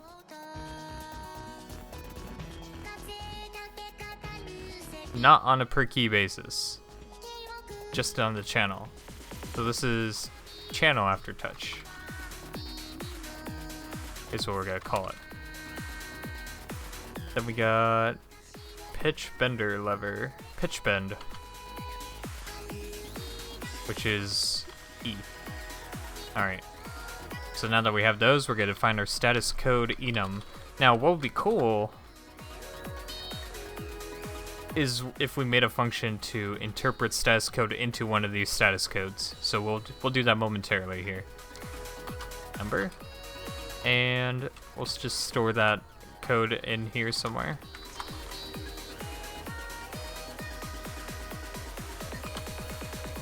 Okay.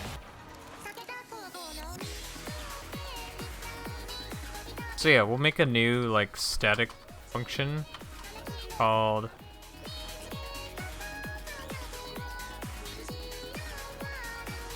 I guess we'll return a status code.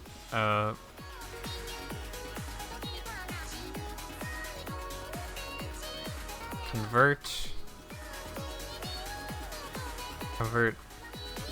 hex byte to status code. That's what we'll call it. Darn bug flying around. I'll catch you one day. So we'll provide a hex number here between, it's just a byte.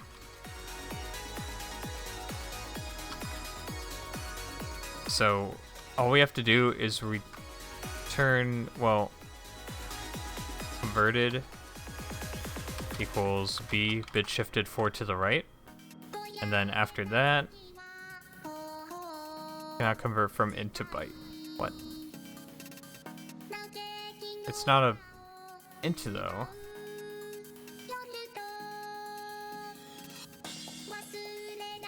Oh, I see. This isn't a byte.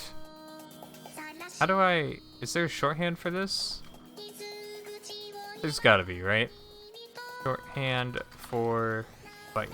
Java. A byte literal. You cannot. Lame.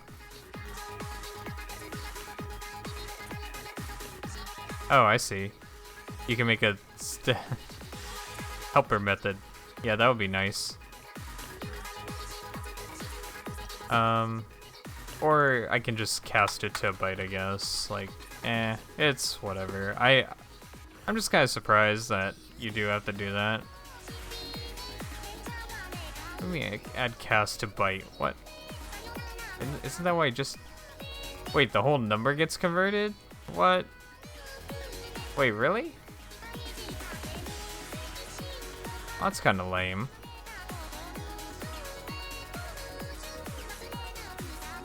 I don't like that. That's not fun. It gets returned as an int. Like, a bit shift should result in an int. That doesn't make sense. Bit shift results in int Java.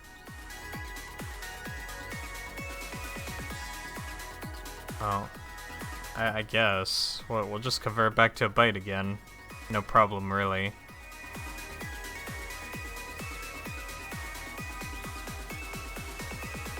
Either way, we have our converted number. So at that point, so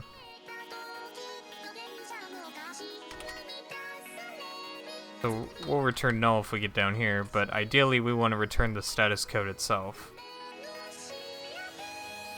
Status code values.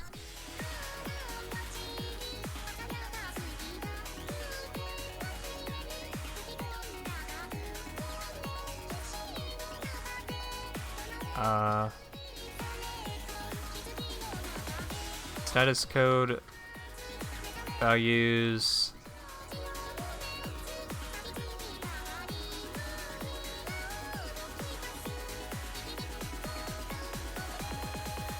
I num is equal to converted.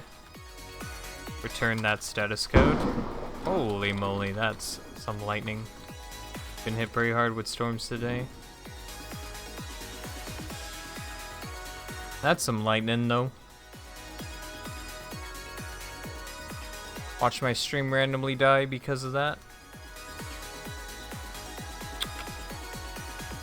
Hopefully not though. In any case, that should return a converted hex byte to status code. But we'll store status code. We'll run that conversion when we have to actually convert for us. So, specifying a new note. Let's, how do we want to do this? Should we provide, maybe we should provide like a byte array when initializing this note, and then it'll interpret it for us. That way, when we're reading our file, we just have to specify all the bytes that are relevant and do all of our interpretation inside of the note class. Because I feel like if we do all the raw converting out here, it's going to get messy, right? We already looking at it, there's quite a bit we do in here, and we don't want it to be that way. We don't want it to be messy. We want all the interpretation to be done inside of the classes, and then leave the big picture stuff out here. So I think that's the best way to handle this. Pass in a byte array containing all the note data, right? So, for example, when we're looking at our MIDI file here, every time we read in a note, we'll detect, after this, of course, we'll detect, okay, here's the delay, okay, here's the note, here's the velocity. Pass these 3 bytes into here. Then have that interpret everything for us. So, first read the delay.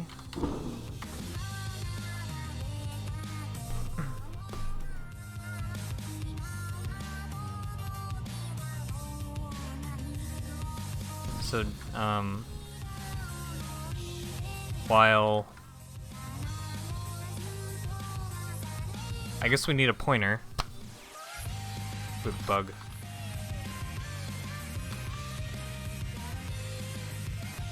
While note data pointer bit shifted 7 is not equal to 0, we're gonna bit shift over.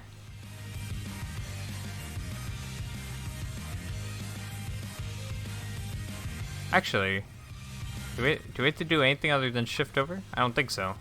So we're gonna do this. So the reason why we do this is we don't know where the delay stops, right? The delay can be specified as multiple. It's variable length. Sometimes it's 2 bytes like these. Sometimes it's 1 byte like these. Either way, we don't know. I guess this is a delay as well. Or is it? No, it's not, actually. This is a delay, though. Actually, I don't know why there's 2 of them there. I think this is part of this, so... Oh, yeah, here's a delay. This isn't a delay. This is part of this. It says it's 1 byte long with this value in it. Okay. So we're gonna ignore that. But after that, we have our delay, which can be 1 byte, can be 2 bytes, could be more bytes. I highly doubt most would use more than 2 bytes. But we need to read these in. So by bit shifting it 7 to the right, we can determine the last value there. So for example, when we bit shift to the right, all these bits disappear and we're left with this one. So it's either going to be a 0 or a 1. Again, if we bit shift this over, you can see this is going to be a 1, so we have another value to read. Once we know where our pointer is, we can accurately get what our delay is. Now we figured out that the delay is actually determined by taking only a certain amount of bytes, so we don't take the last or excuse me, the last bit, I should say. So here's the cool thing. A bit is only, or a byte is only 8 values long, right? So, what do you think happens when we bit shift a byte that is equal to 2 or 128 over 1 to the left? Well, the 1 would shift over by 1, except the only problem with that is there's no more data, so it overflows. Where does it go? It just becomes 0. So in theory, let's prove this real quick. If we have the number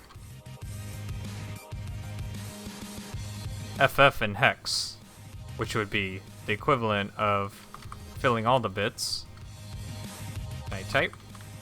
I guess I have to type in decimal right now because I'm in this form. You can see all the bits are filled with ones.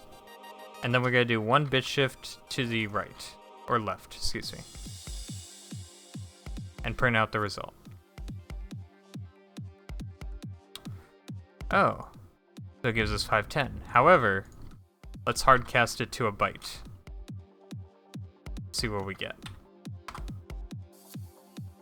-2.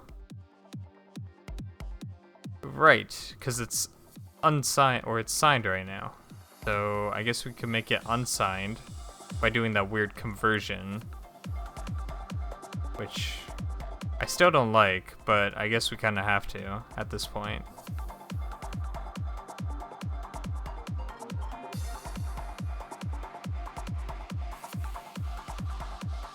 That's not what I was expecting.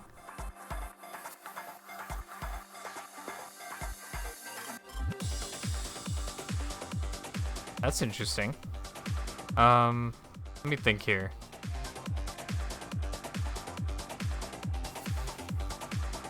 Maybe I should convert before I bit shift. I think the casting is what's screwing everything up. So I get this -2. Interesting. 254. So I'm literally getting this. Okay, so here's my guess. If you wrap a bit over, it just goes over here and then sets it there. That's what I'm guessing is happening. So overflow is handled that way, I guess. It just wraps over. I guess that's consistent. So, alright. I just wanted to see what bit shifting would do. Here's the real way you would get all the bits except for the last one. What you have to do is you have to kind of make like what's called a bit mask. So let's say this, and this are on, right? And you want to get rid of just this last bit here. Well, if you create a bit mask where you and all the bits except for the last one with ones, you can delete it. So for example, what if we made a bit mask that had all these other values set to 1? So the bit mask would look like this, and I do an AND. So for example, let's go to binary real quick, and I will do 100101111, and then I do an AND like this. Did it just get rid of my 0? Okay, whatever. Like this, a 0 1 1 1 1 1 1 1. By ANDing these together, we'll end up with a 1 0 1 1 1 because that last one doesn't have a 0 to match with. So if you want to get rid of a certain bit, all you have to do is AND with a bit mask of your choice. So to show that in here, we'll just take our number, FF, and we're going to AND it with a bit mask that contains all but the last bit. So it's going to be, I'm not exactly sure, it's going to be a 127? Yeah, let's just write it out real quick. In hex, that will be 7F. So if we bitmask that, what we should get is just the number Or we should get 7F, actually. Yeah, 127. Let's see what the number I was using as an example was. I was using the number 17 in hex. So let's do that real quick. Let's see, we get the number 23, which is indeed what it is in decimal.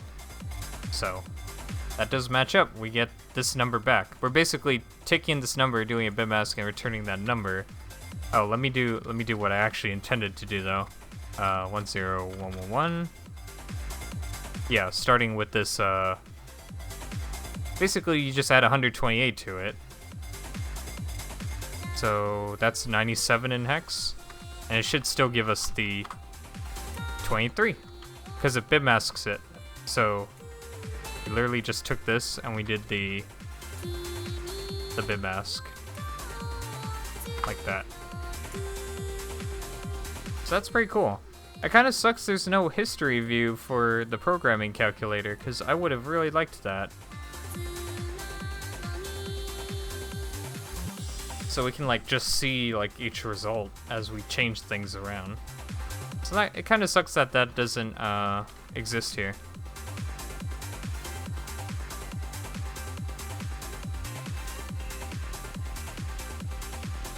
Give me just a second here. Responding to a quick little message.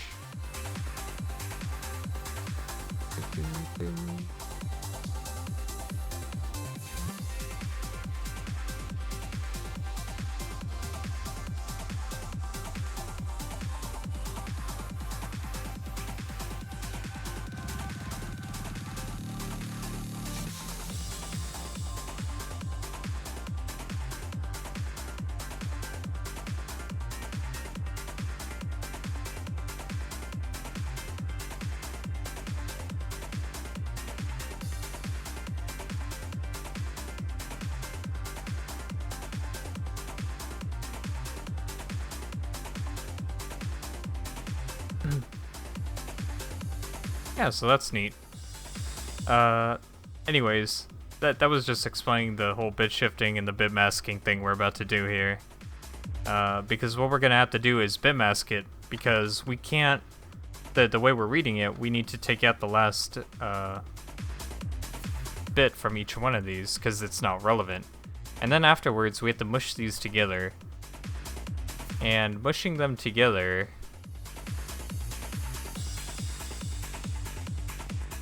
is taking these two taking the byte here. So every byte is, we're going to basically add what's in this byte, bit shift it over by 8, add what's in the next byte, or bit shift over by 7 in this case, not 8, because the last bit just disappears completely. So that's going to be our operation. For each one of these, we're actually going to... So let's store a int value. Will be 0. So value is going to be equal to whatever note data pointer is, but we're gonna bit shift, or not bit shift over 7. We're going to bit mask it by 0x7f, which again is the 000, the 0111111. So we're gonna bit shift it, or it's not bit shift, gosh dang it. So we're gonna take that, right? That's our value. But we're gonna bit shift what our current value is over by that amount. Value, bit shift by 7, plus whatever the ANDed value is there. So you can see we're doing some fun binary stuff going on here now, but that is going to give us what our delay should be. So I'm just gonna store this as the delay. There's no reason to make a temporary value here, because we're just gonna do that. So let's see if we get the correct numbers. Let's actually get to the point where we can read these in and see if we can get the correct delays out of these notes.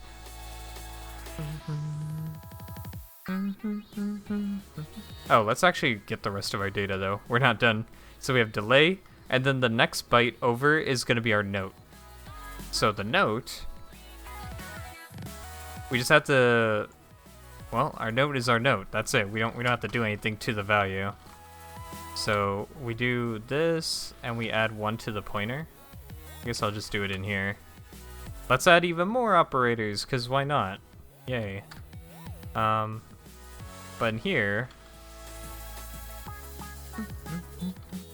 we should already be at the next pointer, so we'll read that in and store that value.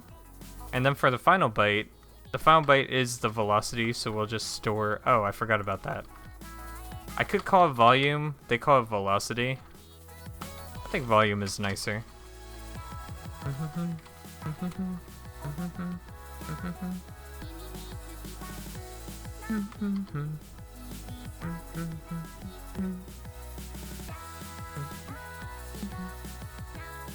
Now the status code we're just going to pass in, because we're going to get the status code from something else. Status.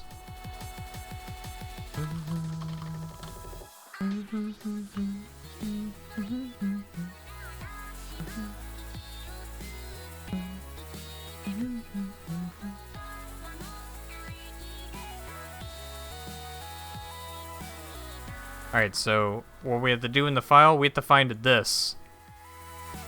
Or do we? Is that like what indicates the last... Let me see. FF21. I think that indicates like the start of a channel. Like a channel track. FF21.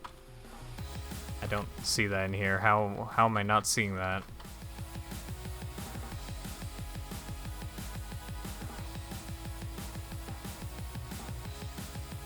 Hello? Oh, yeah, FF2001 channel.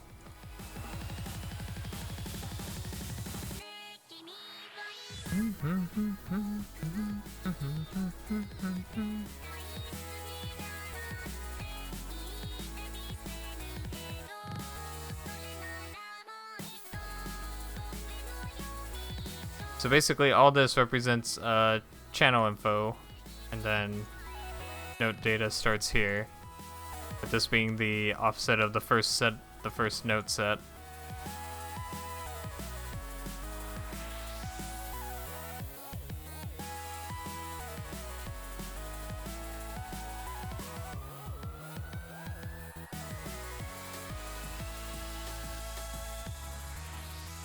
I wish I could like highlight in different colors.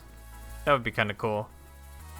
But it's not the biggest loss. Biggest deal here.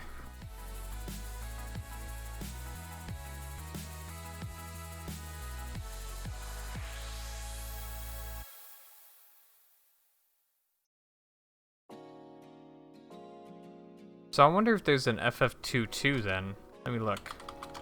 I feel like there should be. There's not. So it's actually 2-1? Okay. I guess it's 2-1 followed by the note data, followed by the event code, followed by all that stuff. So I guess we should just read it in that way? It doesn't talk about that though, which is weird. Let me see if this documentation has notes about that. FF20, again, Midi channel prefix. It doesn't talk about 2-1. I don't know why. It has 2F, which is the end of a track. So that's fine.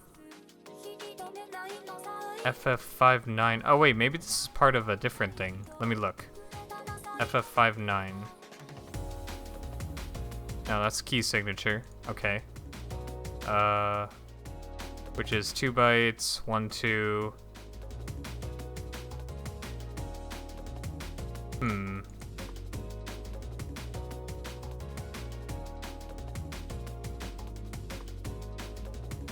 Yeah, nothing talks about this. I don't know where this came from.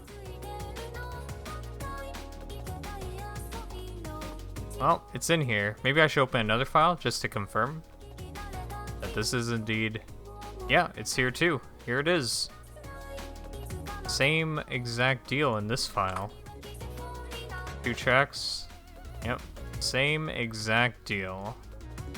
Okay. I'll be right back again, and we will just look for that, I guess.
Okay, we're back.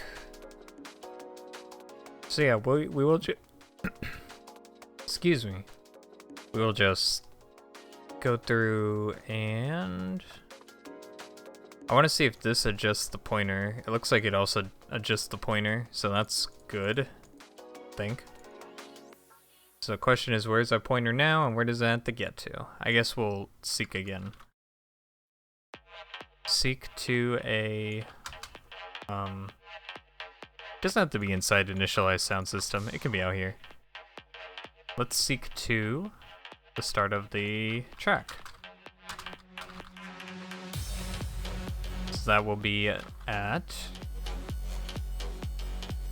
gonna start using hexadecimal instead of these decimal numbers, getting kind of tired of seeing them. FF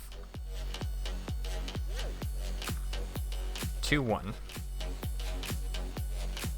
So once we hit here,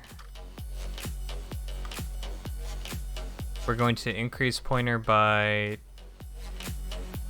the well, we're gonna increase pointer by 2, read in this data bit, skip over that many values.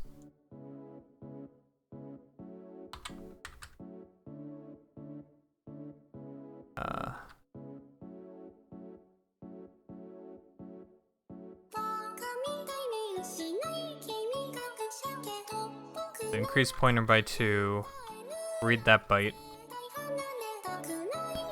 skip bytes,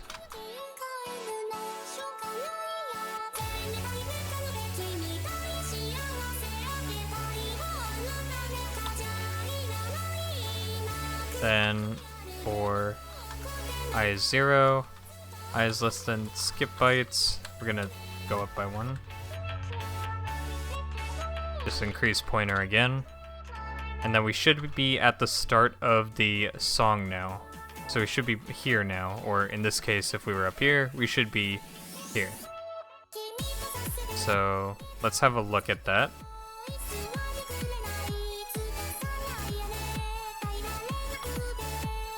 We'll print out pointer along with the actual data at the pointer and whatever's at the next pointer.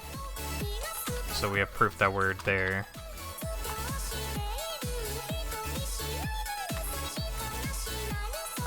Index out of bounds, okay. That means it didn't find it. Oh wait, I forgot to do... Did I do this in the right order?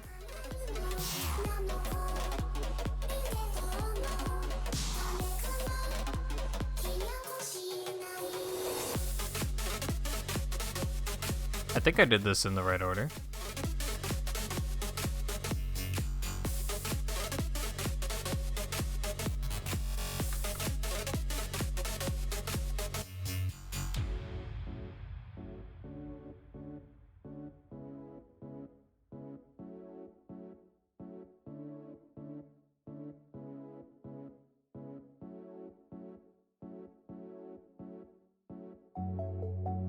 Well, I guess I'm not...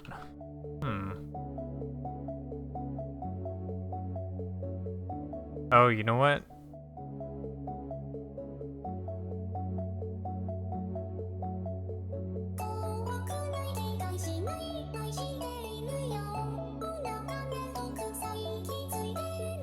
FF51, FF21. I mean, it's in there. I can see it. So I know for a fact that we should be finding that.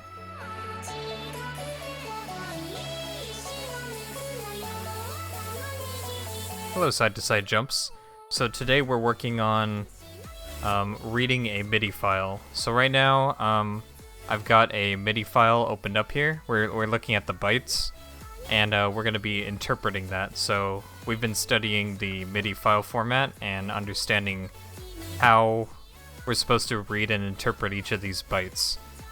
So I've also got the program outputting the data here as well in decimal in the first column, characters in the second, and hexadecimal in the third column here. So we can see that these kind of reflect exactly what we see in our little hex editor here as well. So it's a little exercise for learning how to deal and handle with binary data. It's definitely a very good way to learn how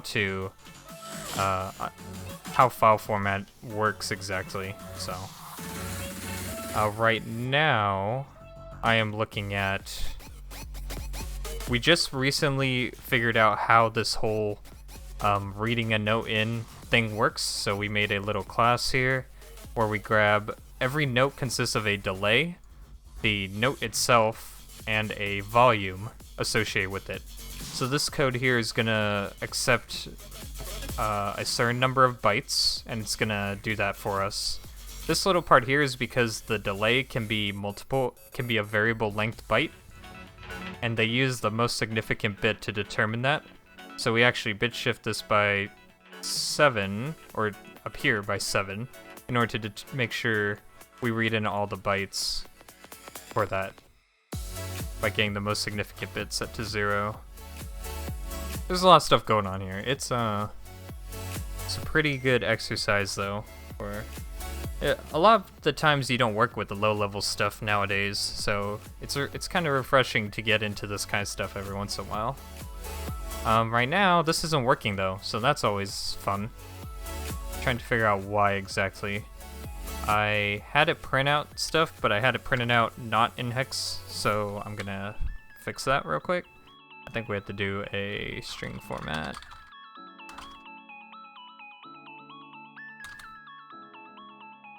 Just gonna write. A lot of today was just spent studying the Midi file format because when you don't know what patterns you're looking for and you're not entirely familiar with it, it can get tricky. But luckily for us, I don't think this, oh wait, yeah, that's fine. Luckily for us, we kinda are at a point where now we are starting to understand stuff and we can make use of it. Alright, this is such a large output because it just loops to infinity. So all I'm doing is comparing. I need to compare what it's reading. So it should start from here because this is where the tempo stuff was. We already found out what the tempo was. This number represents the amount of nanoseconds per quarter note. That's what that represents. So we already figured that out from our file by reading the bytes.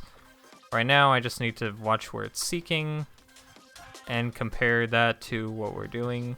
So here I see FF and 21. So I feel like it's just these values are not interpreting right, even though we're outputting exactly what those are. So unless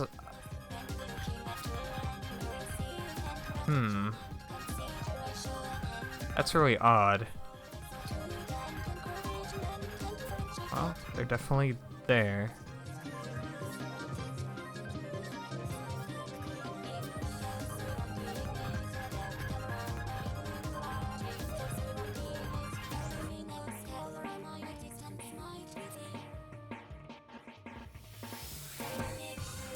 Let me try just the decimal values.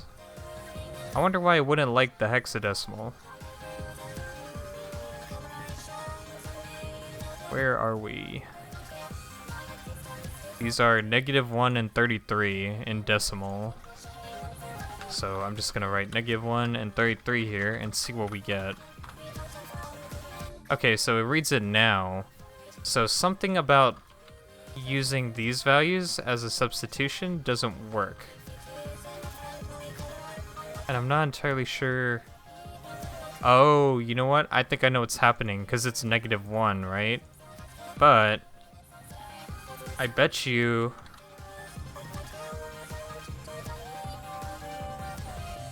I'm not casting it, so it's being interpreted. Yep, that's what it was. Basically, I guess if I were to explain what is actually going on here, because this wasn't interpreted as a byte, we were reading it as this value. Oh, this right here. This is FF, or excuse me, this is FF. However,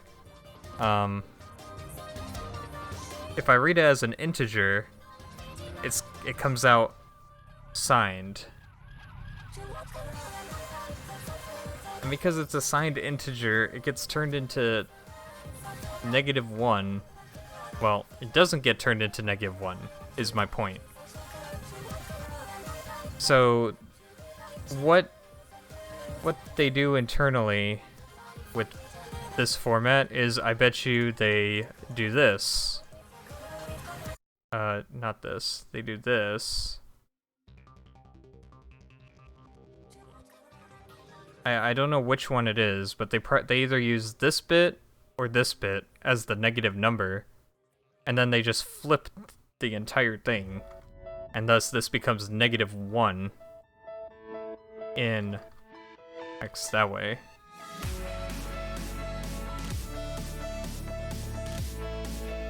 Yeah, definitely, no problem. So we're at a point where we're reading the... I was just trying to see where the pointer was. The pointer is at 68... Gosh, this is all in decimal. This is annoying. I need to... Let's make a quick function through hex, because I am tired of writing all that.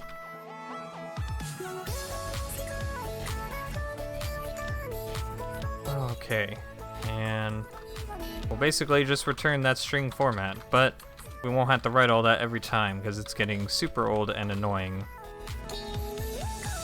Oh, wait, B. Okay. And we want a string out of that. Cool. And then here, we weren't supposed to convert that to a string. Or a hex. Okay. So, we're at the correct spot because I was looking for this value. Basically, this represents the delay. This is actually a Midi code indicating, alright, start turning on notes for channel 0. So, there's our status byte, 90. So that's what we're looking for there. And then we can start reading our notes. So, that's awesome. And this first note actually starts here. So I guess the status code is optional, and if the status code is provided, every other subsequent one includes that status code. So I guess our logic here would be, by the way, we have to do this until we reach God, I forget, 2F? FF2F, end of track. Yep, that's what we're looking for here. So we have to do that until we're all the way down there. So that's what we'll add our loop for. FF2F. Boom. So while bytes is not equal to both of those, we will read each one, and two things can happen. We either have a status code or we don't. So we'll read in the delay, delay is our first value.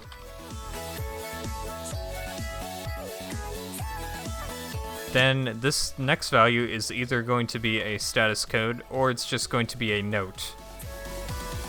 Either way, the range of notes I believe is smaller than the status codes. I think the status codes are specifically defined to be... Let me double check though. Oh no, status codes go up to... Oh wait, this isn't decimal though. So we might be okay then. Because 127 decimal is... Yep, 7F. So if we get anything higher than 7F, it's a status code. And that's how we know. So 7F is the highest note we can produce here, which is G9. So I will go ahead and say if data pointer 1 plus 1 is greater than 7F,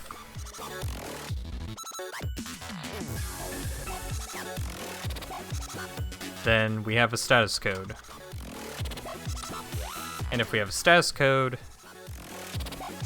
we then have to shift the rest of our pointers over by 1 to figure out the rest. So we'll do that. The status code will be stored as the latest status code, so we'll just store that in a value here. Current status. We need to keep that running though, so we're not going to reset every time. Current status will be equal to, and by default we'll just set it to, no, on, I guess.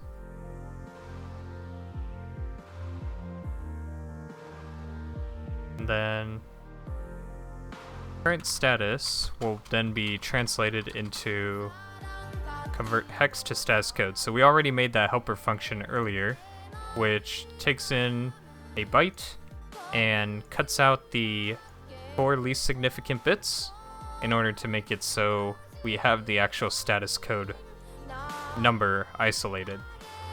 As I explained a little earlier, where we just bit shift 4 to the right and then boom, we just have that the left number. So in hex here, we had 7F. If we do 4 bit shifts to the right, we're left with the 7. The F just disappears.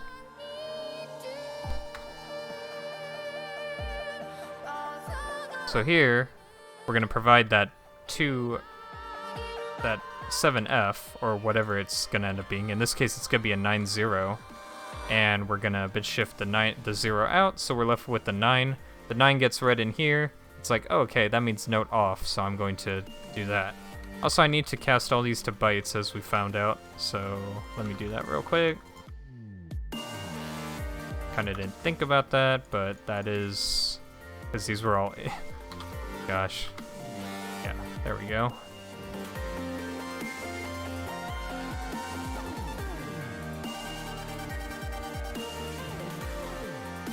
So here, we'll just read it in.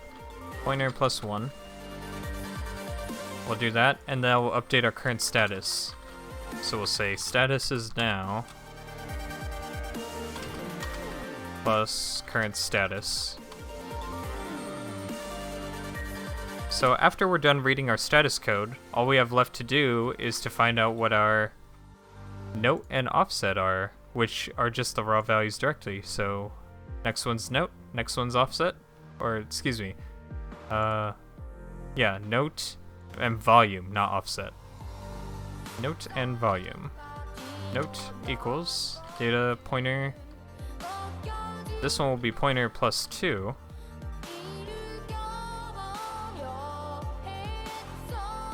And finally,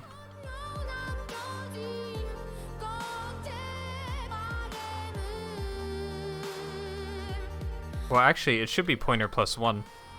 In the case where the status code doesn't exist. That's why we shift pointer plus equals 1 here, because we're going to need to do pointer plus 1 normally. And this will be a volume number, so that will be pointer plus 2. And finally, we have to create our note. So we're going to make a list of notes inside of a channel and store them. So I'm going to be making a new channel object, because I know we're going to have multiple channels with notes in them. So not only do we have a a note, but we have a channel full of notes. We'll be making a list of notes called notes. And that's all the channel is going to have for now. We might include other things in the channel. I believe we can include things like the tempo, the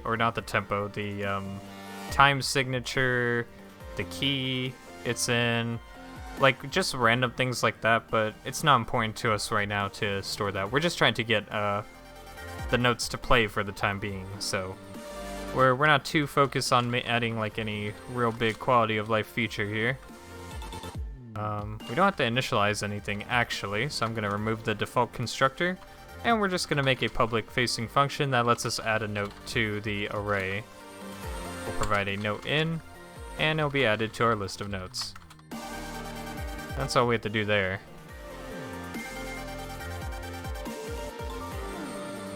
Back in our main function, we will now start a new channel. So we haven't actually done the channel creation process yet. We were basically doing all this. This is all header stuff. So I'm actually going to condense this down now. Actually, I'm going to condense this down to find tempo or get tempo. Get tempo. I didn't type that right. Let's refactor that. Tempo. There we go.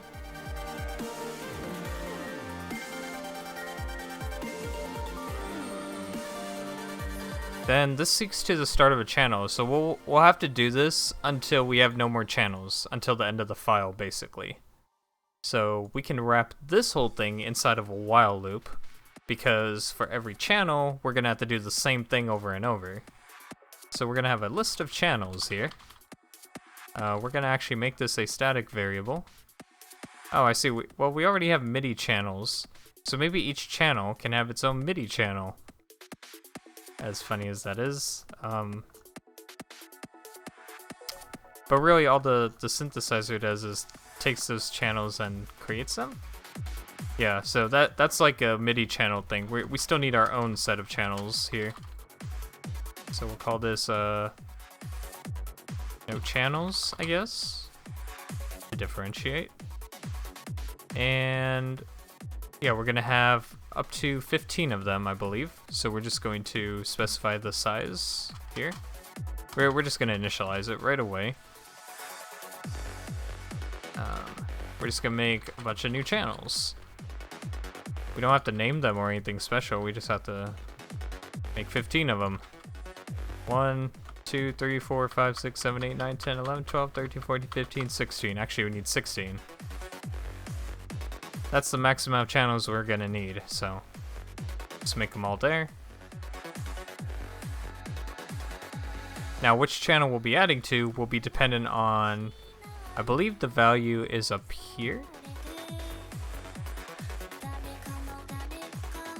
I don't know though, because if I go to FF21 down here, I don't think that value changes.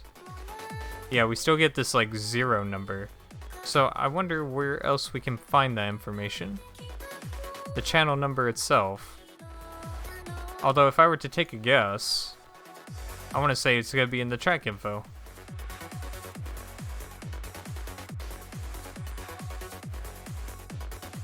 We have 0, 0.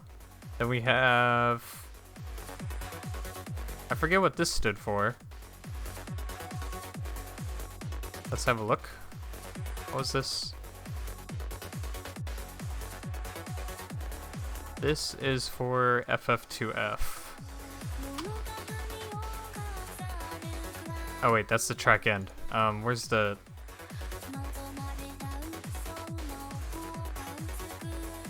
Where? FF21. Oh, here, FF59. That's what I wanted to look at. That is actually in a lot of places. More places than I was expecting. Why? What is this?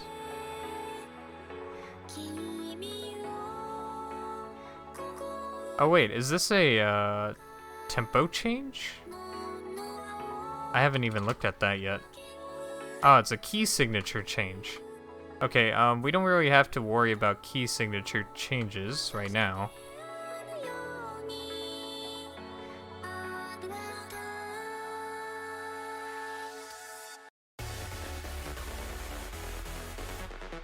I think we just, like, plain up create a new channel every time. Like, if we made this a list of channels, we just add to the list of channels every time. Like, cause there's something earlier that told us this is how many channels your file had. But really, we can just append a channel every single time we read a new channel in. Cause why not? That makes things easy for us. New array list. Come on, type correctly, please. Okay, yeah, we'll just initialize the no channels that way and add a new channel every time we get to a point like this. That's going to indicate a new track for us. So while pointer is less than data.length, we will just read until the end of the track. Now, when you first find this, that's the start of our track. Do all this.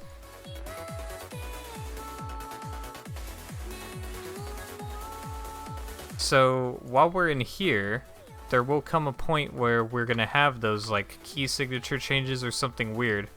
So we're looking for that FF value. If we find an FF value, it's something important. It's an event that we need to actually look at.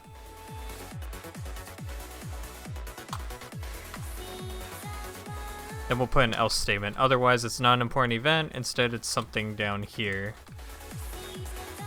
And we'll do a lot of refactoring at some point. Right now, all these like magic values we have here don't really mean too much to us, right? Like we can definitely refactor this to say find the channel string, the start of the channel string, go through this to find the start of the song data, etc., etc. We're gonna definitely be refactoring stuff like that. But I will say, every time we find FF, it's gonna be something significant happening in the song. So here we have a 5/8, which I think is different from a 5/9. Let's see, 5/8s are time signature changes. Okay. The one I'm curious about is set tempo, because I think that's going to be the one that we care about, because that has to do with timing. Are there any set tempos here? There are. So the one with 5/1 is of most concern to us, because every time this happens, the tempo is changing, and that means the notes are going to get faster or slower. Indicates a tempo change. Another way of putting microseconds per quarter note. 20/4 of a microsecond per Midi clock. Representing tempos as time per beat instead of beat per time. Allows exact. So it's in microseconds per Midi quarter note? Holy cow. 20/4 of a microsecond per Midi clock.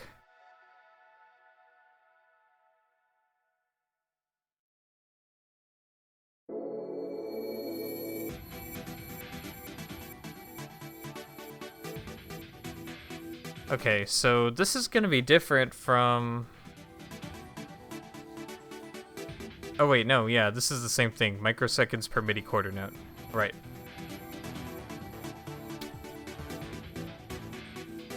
So yeah, we're just changing tempo here. That's the only one we're concerned about right now. So handle the event. I guess we want to get the code for the event. So we can do a switch on the second data pointer here, which should indicate something like this. 51 case byte 0x51. This is a tempo change, which is important. 5/1, it actually has a 3 appended to it, which is kind of weird. Oh wait, that's the amount of data it's gonna have, right? Maybe? 1, 2, 3.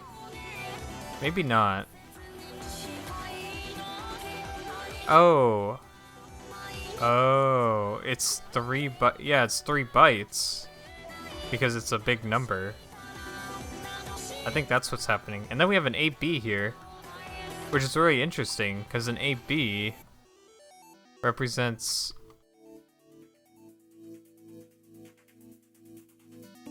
channel B?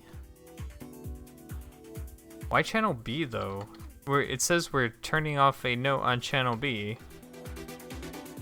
Actually, no, it doesn't. It says we are. Oh wait, yeah, we are. Wait, I can't tell. What are these bytes here? 8620. Let me see what we got up here. We got 1, 2, 3, and then we're back to normal. Yeah, something's up with this one. Cause this one works fine.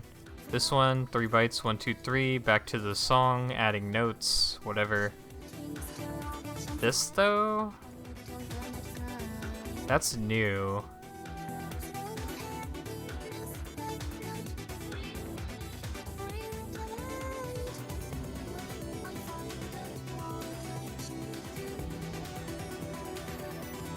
$8B 20. It doesn't even have an offset. Or if it did, I can't tell what's...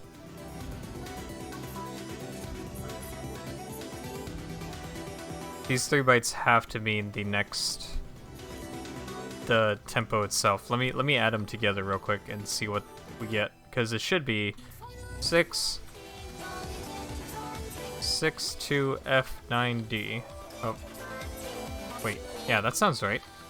405,405. Which if we do 405, 405, 1 million divided by 405, 405, multiplied by 60, we end up with the tempo of about 148 at that point in the song. So that's after like 3 tempo changes. Let me see. It's gonna be quite a ways down here, I think. Oops. Where are the tempo changes?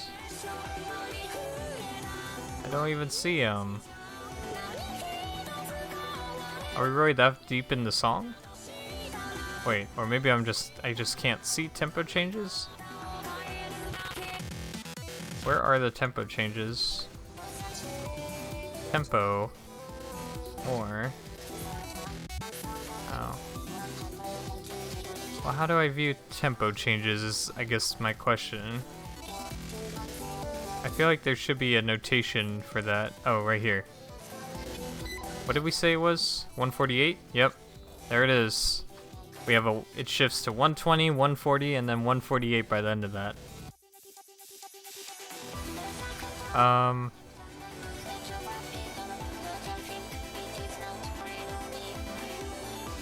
So we know that's right. Those 3 values have to represent the tempo. And if we wanted to, we could figure out the others too. But here...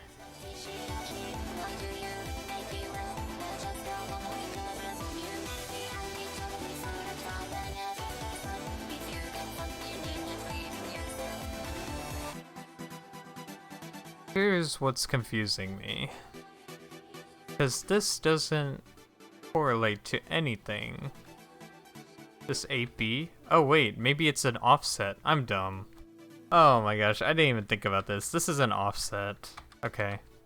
You can see here the most significant bit is turned off. So this and this represent the offset. Okay, never mind. This isn't anything we haven't seen before. Everything's normal. Everything's fine. I just didn't think about it in that perspective. Like, oh. Yeah, everything else looks good to me. I don't see any other formatting issues here. I totally forgot the offset can be more than 1 byte. That's why I was freaking out. Anyways, tempo change. The next byte should be at 3, so we're just gonna ignore that and go straight for the next 3 bytes, and we just add them together, kind of like I did here. So new tempo. New tempo will be equal to 0.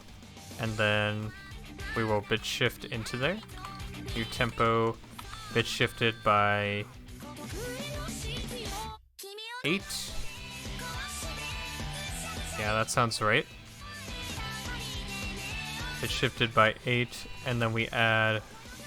I don't know the order of operations for bit stuff, so I'm just gonna put them in parentheses to be safe. And I've been doing that just to prevent myself from running into any trouble here. So it's gonna be from pointer 3 to pointer 5. Well, including pointer 5. I guess we'll write like that. That makes the most sense to me. Okay. Int new tempo is 0. So we have a new tempo, and then we'll say setting tempo to new tempo. And I believe we just called it tempo. No, we called it nanoseconds per beat. We went very specific with this. Alright, let's have a look and see if it detects these changes now. Because I think other than that, we're not going to run into any problems. It's just going to read the entire file. Let's see, nothing popped up. It's actually freezing, I think. Or it's just not doing anything. Okay. It's just in this while loop forever, I guess.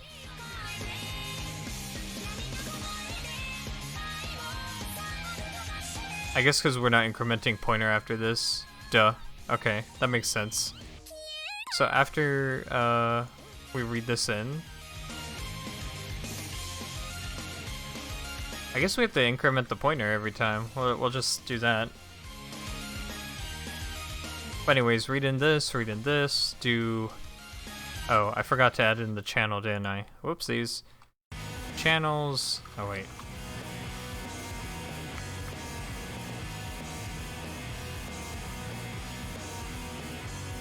This will indicate the start of a new channel after this happens. So I guess we'll just invent the channel here.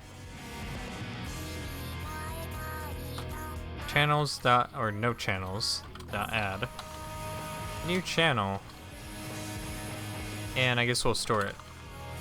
New channel.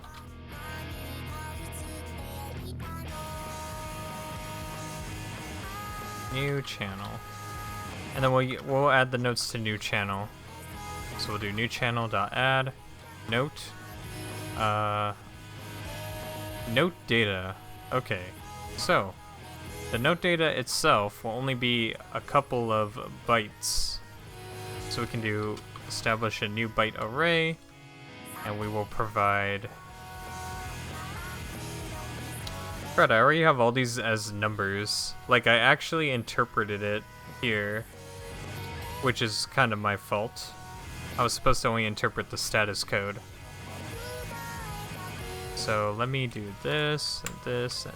Well, I kind of stored them in values here, so that was kind of nice of me to do that. I guess I'll just pass them along, because why not?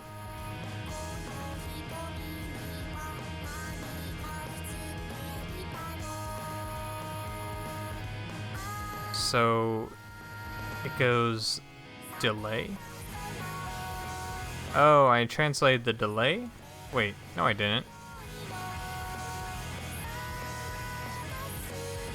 The delay can be more than 1 byte though, that's the problem. We need to store everything until the next note. Well, crud. Give me a moment to think about this.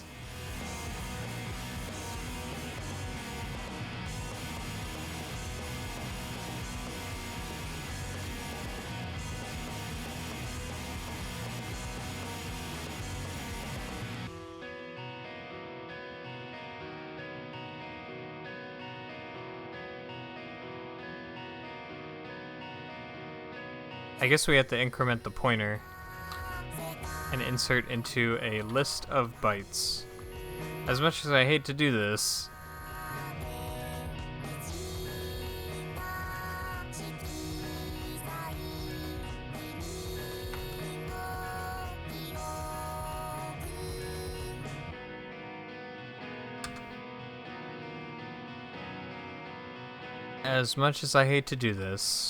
this is what we're gonna have to do.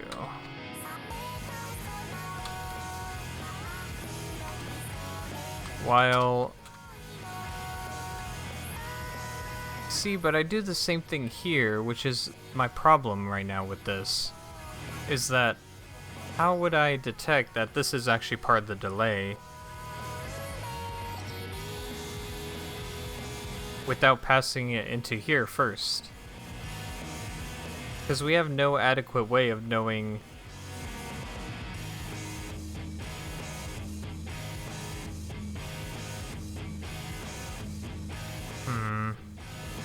See, so I don't like that. I think it's better we just set all the values then. If we were gonna do it this way, this is functionality we're gonna have to move over basically.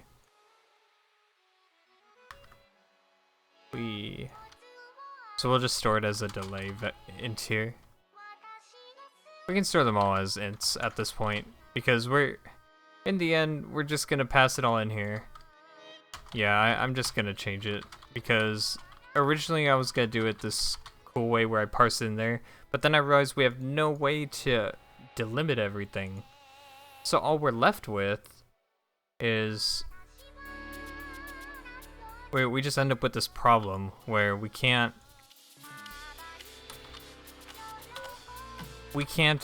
have to split it up in order to figure out, and then we piece it together to split it up again. Like, why would you do that? That is pointless. It makes no sense. So we're just gonna change that right now. Add note.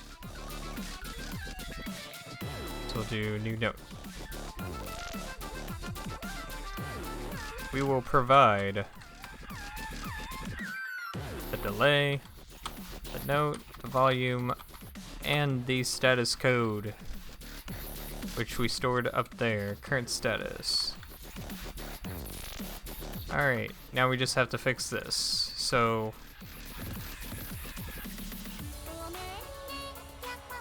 we're gonna change this a little to say data, increment data as we increment delay.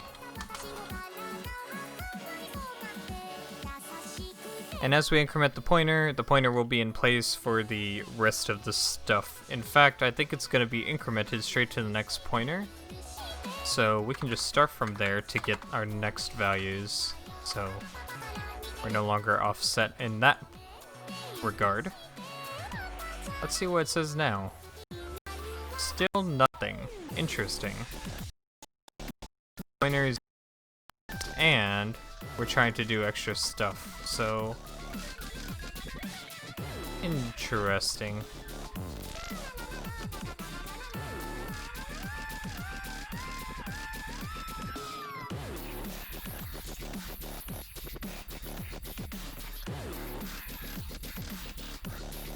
Oh, you know what? Hold on. This part is never gonna trigger in that loop.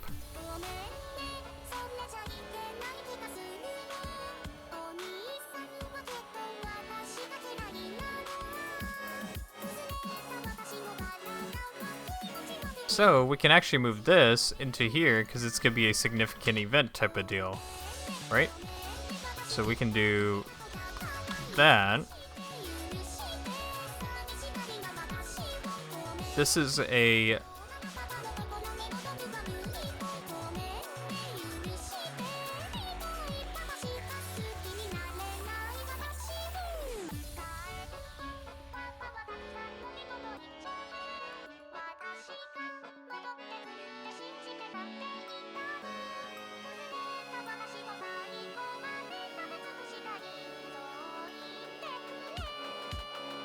So when 2f is found, that's when we start all of our node seeking. Oh, I see. We're going until this happens, actually. Never mind. Flip that back around. This is saying while it's not equal to this, or it's not equal to that.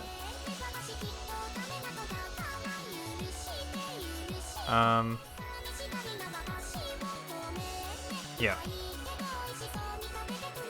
So once it's not equal to, well, it's not equal to either of these two, do all this. And so this should be hopefully true. Switch state pointer 1. Tempo changes. Otherwise.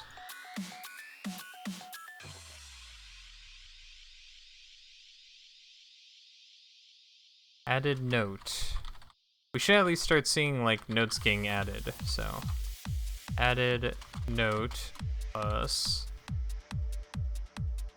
I guess we don't have a 2 string of this yet, so we'll have to make one.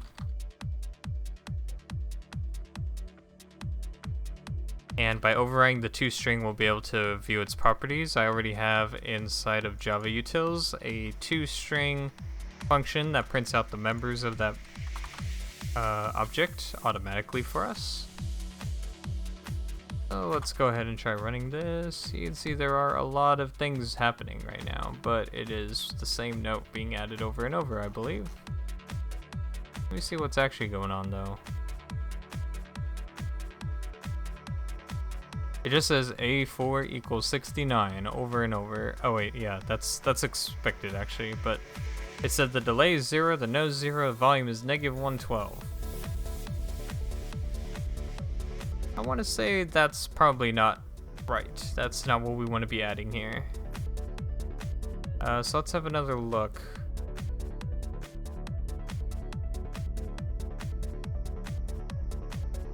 Oh, we're inside of this while loop. This is where we have to increment the pointer. I see, I see. Increment the pointer in here, or in this while loop. Increment the pointer out there if we're in that while. Well, that's gonna auto increment. There we go. That's a little better. So what we're seeing here is every single note hopefully added in. There's probably I'm not sure why some of these are zeros. We're gonna have to look into that. Note 63. Let's see. Was 63 our first one?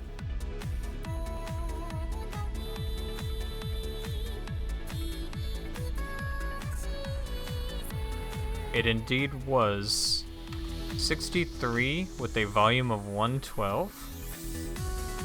And then we had an offset of 0. Or delay of 0. We had a delay of 16 actually the first time, I think. Where's the 16? Oh, that's after the first one? Our first one had a delay of 0 with a note, a volume of -112.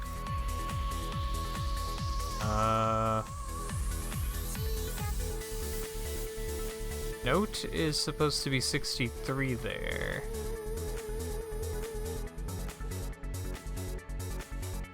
Am I missing something here? Note is... Oh. It's off by 1.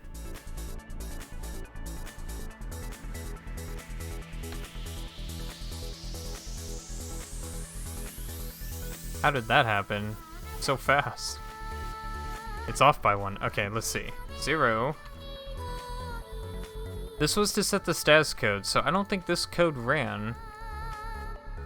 Greater than... Wait.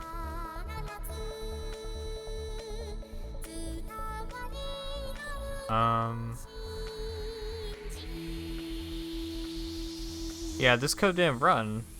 It should have been a status code.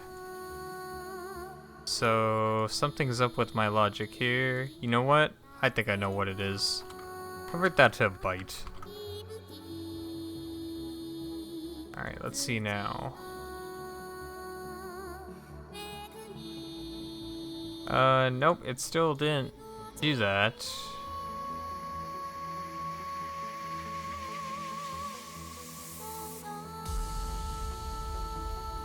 Now I'm curious why it didn't do that.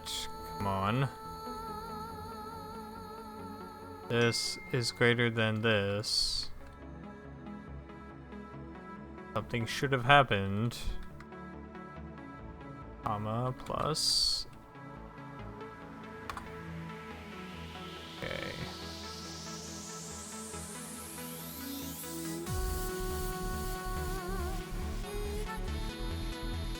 Just comparing 0 to. Oh, wait.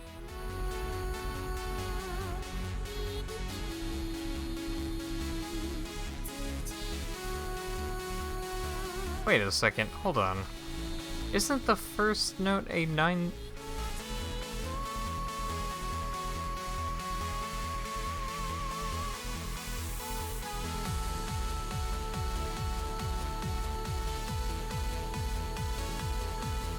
Oh.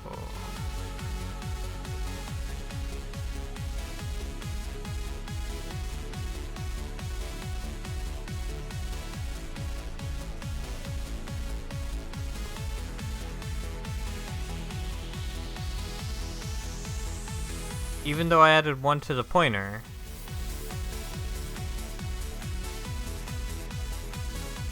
Yeah, that doesn't make sense. Because I added 1 to the pointer after the first. Maybe I didn't adjust the pointer up here. We have to do no. Delay is 0, FF2F, and then, well, it's not FF2F. Up here we did FF21, add 1 to the pointer, add 2 to the pointer, skip bytes equals 2, what? So we're here now. We add 1 to the pointer while it's not this. Okay, then we add 2 to the pointer, 1, 2. Then we add the skip byte, which should be the number 1. And then it increments I is less than 1. Yeah, so it increments it by 1. We should be here, which I confirmed was where we should have started. At the 0, comma. Okay, so we're just comparing the wrong byte here. That's what I'm doing. Wait, but even though we update the delay, while it's not equal to 0, oops. So that's just a bug. If the offset is 0, we still need to increment it. Just increment pointer. Otherwise, that. Okay. All right. I think we should not be offset anymore. Let's have a look.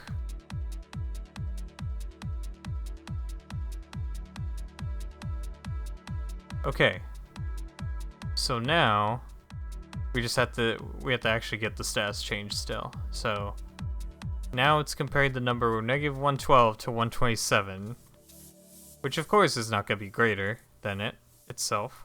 So we're going to here.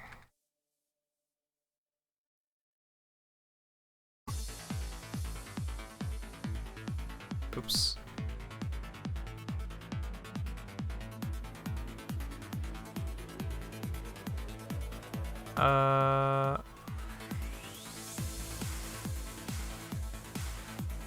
Okay, so I guess the order of operations does the greater than sign before that.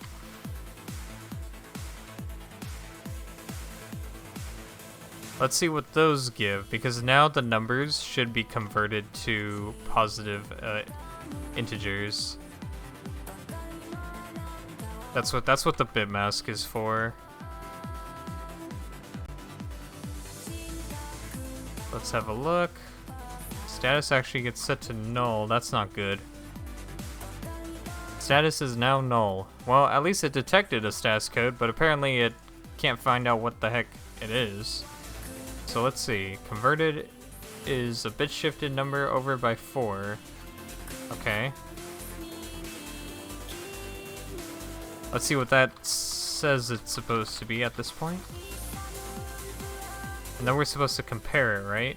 The number to the converted number, which should be a byte. So these two should equal out, hopefully. I feel like the negative thing is really, really annoying.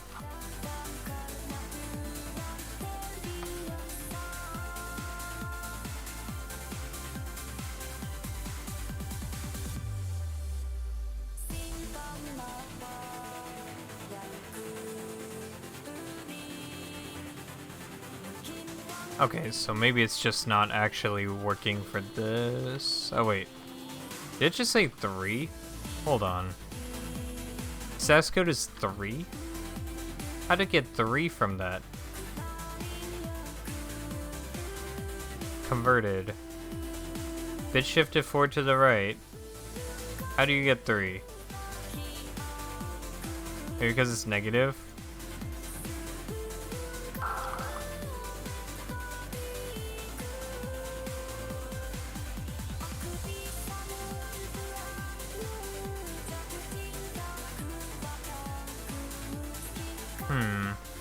Oh wait, I didn't print it. Hold on.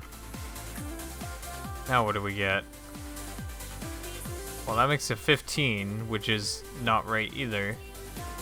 Of course. Maybe it's bit shifting the other number first. Okay, yeah, now it's back to 3. That's what it's supposed to be. Let me read what B is, because we're not actually seeing what B was. B2 converted. Okay. 63, alright. So that, I think that's right, because 63 in hex is, or excuse me, 3F. Okay, that's not right actually. What?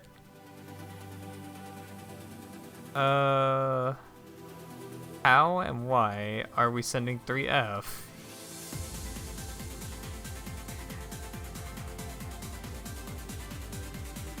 Wait, why are we sending the pointer +1? Oh, we're sending the wrong thing. Well, that explains it. And now, we're probably, yeah. Now we have to convert, now we have to actually convert it, which is annoying. I'm gonna send a 0xFF here. And this is supposed to be a byte, so I'll cast it to 1. Okay. Please work. Now what's happening?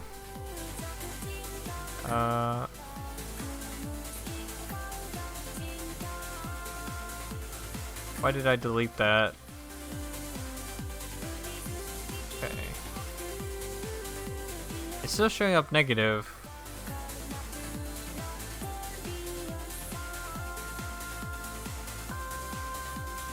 I guess because now it's going to accept as an int, huh? So casting it to a byte is not a good idea, because we want to work with integers at that point. Let's see. Oh, finally. Wait. What? Note off is 9? Is that right? I think that's backwards. Note off is 8. Yeah, these are backwards. Okay, that looks better to me. Yay. We have some nulls though. What is this?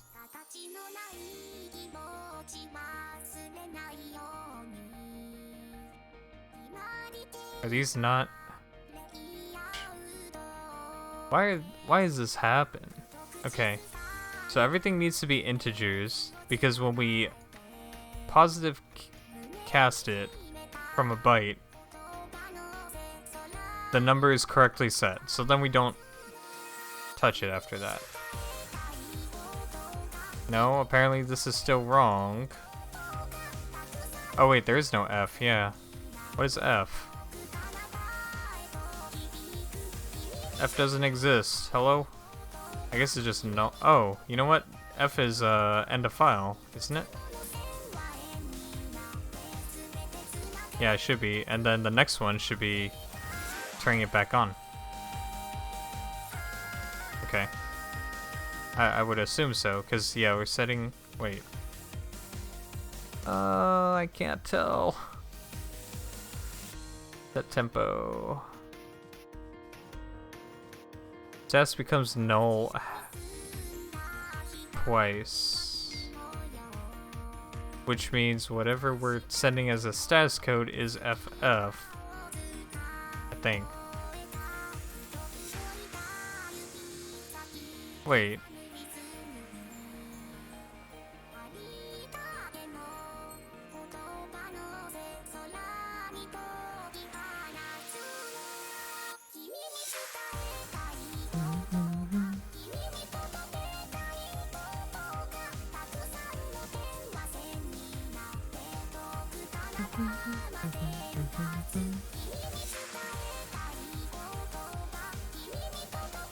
I need to like draw a line when we're out of this too, so we're done. We know we're done with the channel.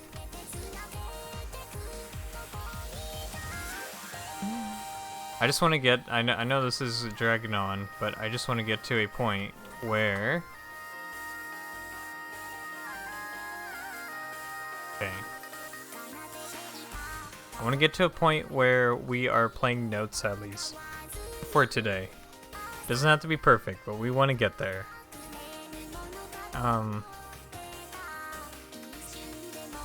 So yeah, we do get some note offs at some point, which is interesting because then they don't come back on, which is a problem. Where are these happening at? What?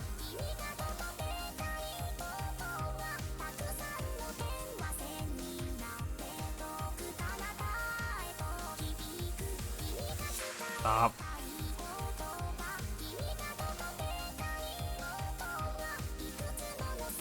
I just break it by pressing enter a bunch and gosh.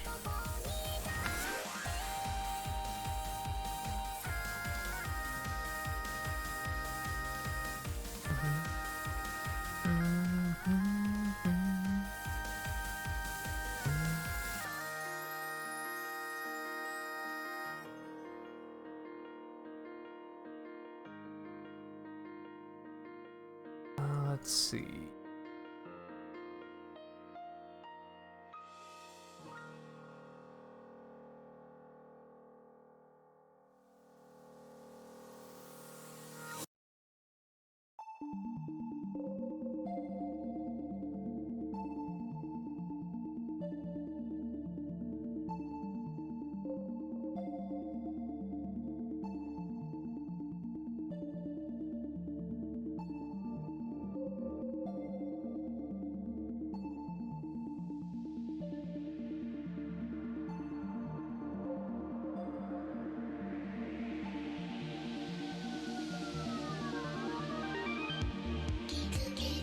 I guess it would help if I start by looking for these and then seeing what's up.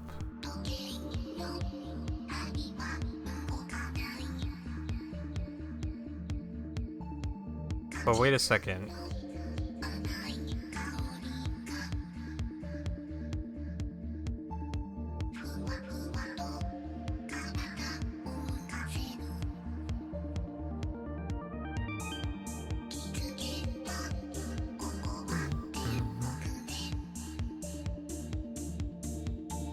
I'm gonna output this too, because I'm wondering where that is actually displaying at.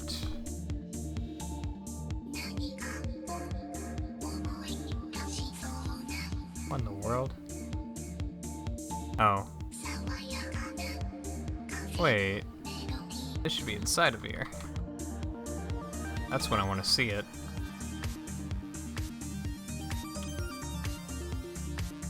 Well, I guess we have the raw values, so that actually doesn't really help, does it? Nope.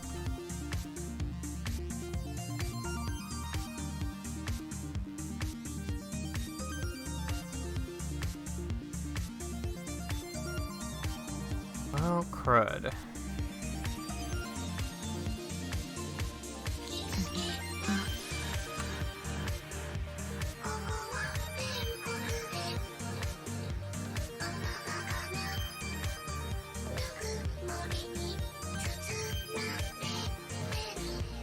Where am I printing this stuff out at? This arrow stuff. Oh, in here. Right.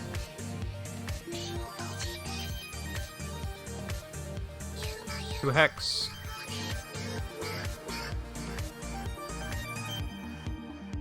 Everything needs to be in hex. Tired of not reading hex.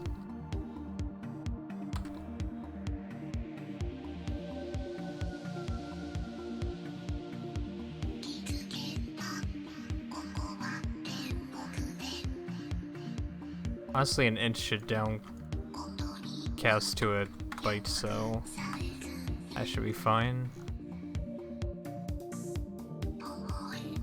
We have an 8F. Alright, let's look for 8F.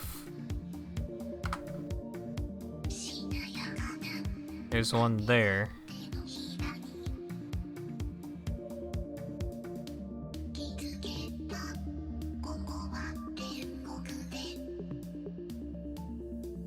Where are we in the file?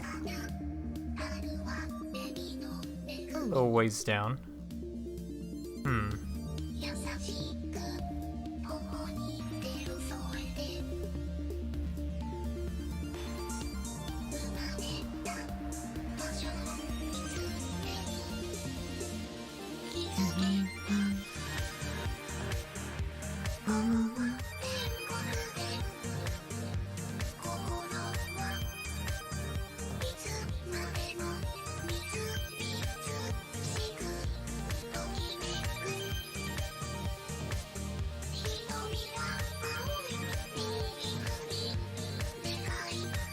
I wonder why is this here? I guess is my question now. What is the purpose of these? Is there more to this picture than I originally thought? Because I am confused what this is for.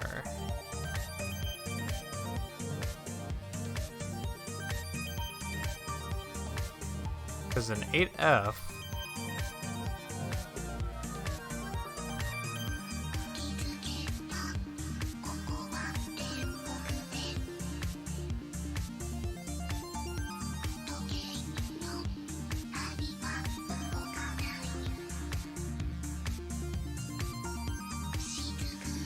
like, I can't imagine what this actually means for us, because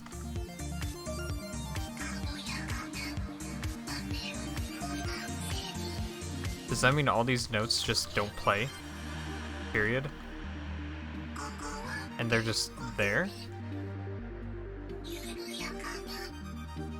So weird. Where does the next 90 start? Can I, like... Let me highlight this, actually. And this. Okay. And now let's search for 90.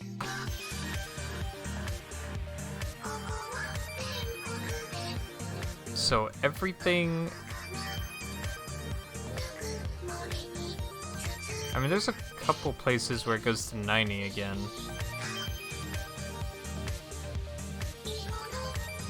Okay, that makes sense there, but like here, all of this is not being played according to this, or it's being played. It's not being played, I should say, on a different Midi channel. Like it was added there by accident or something. And so now,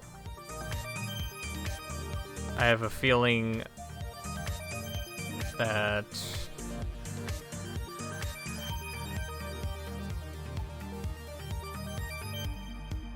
that's just like extra stuff the program added and it has nothing to do with what we're trying to accomplish here.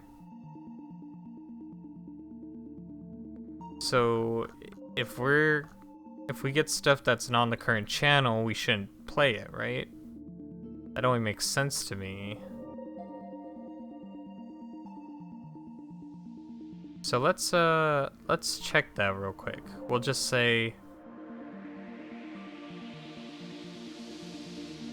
if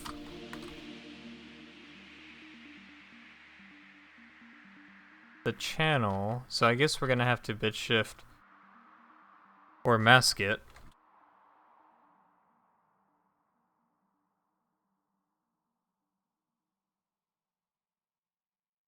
Mask it by F7, I believe. Wait, how do we hold on. What is 11110000? Oh, F0. Okay. So if we mask that and it's not equal to the amount of channels we have, note channels dot size -1.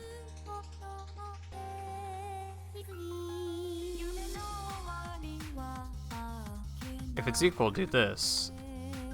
Otherwise, we'll just say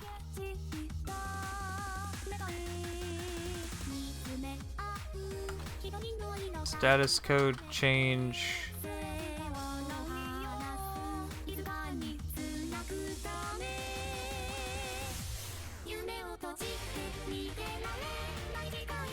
was not for this channel plus note channels dot size -1. Yeah, we'll just say that.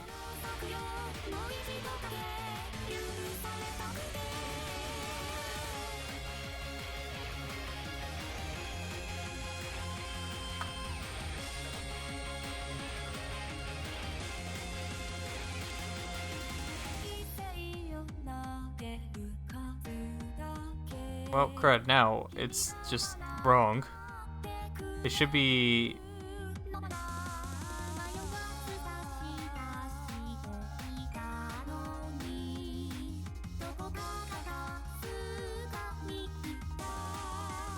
Wait, why is it displaying all this? Oh, because it's an integer. Hold on. Byte. Just like auto-converted it to a byte? What? Wait, hold on. I think my thing is messed up. No? What?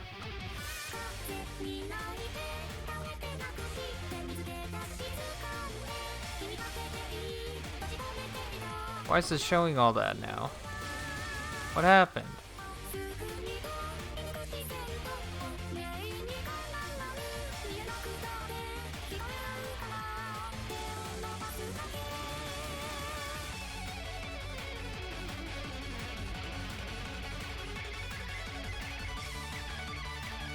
Also, this isn't working. I don't quite understand why. Probably because I have to do this after. I mean, I doubt it, but...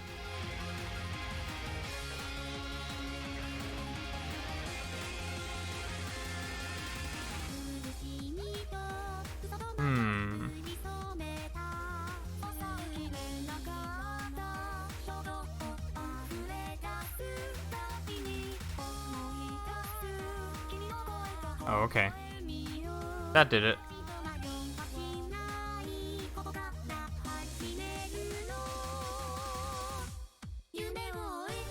So my bit shift thing is not working. Wait, I'm not... What?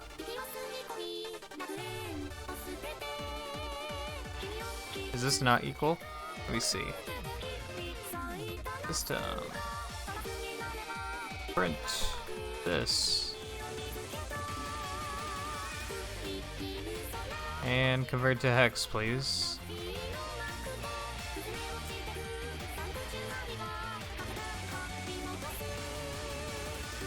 90 is, oh, I see. I'm supposed to bit shit or mask out the last bit too. Wait, I did that. Hold on. What am I doing here?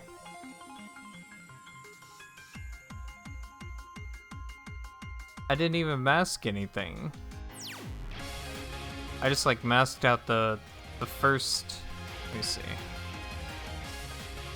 I think what I just did was mask out the first bits.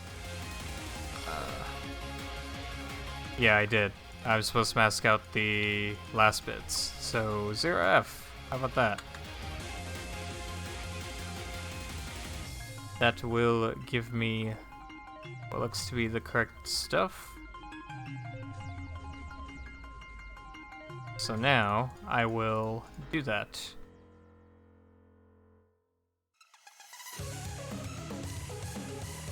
Okay. This is now note on. Those are not for that channel.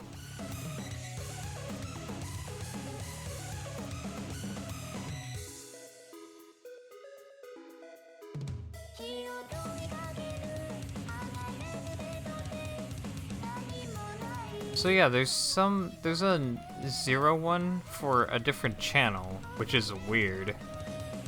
I wonder if I should add that in then. Let me see. Does each track have 15 channels? Is that what's going on? Maybe that's what's going on. Tracks have channels.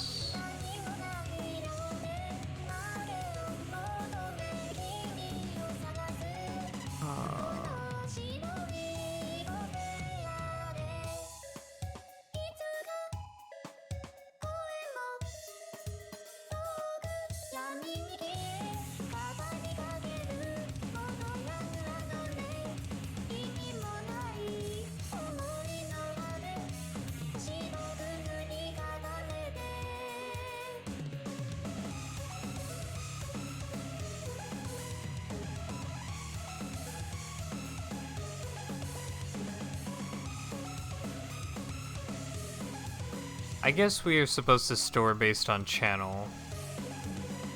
Okay. So every note needs to hold a channel as well.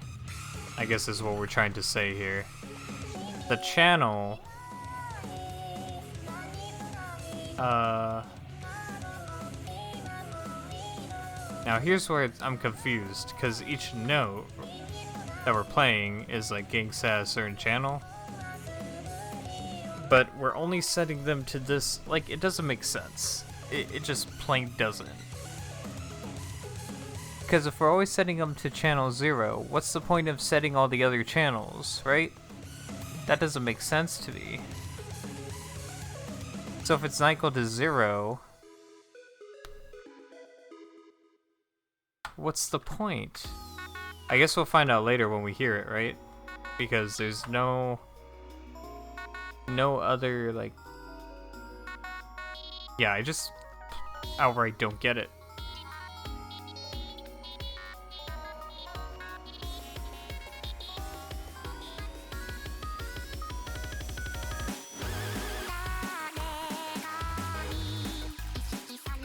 So do we ignore those notes is the next question. I feel like we don't ignore the notes, we just don't deal with them for now. And see what happens.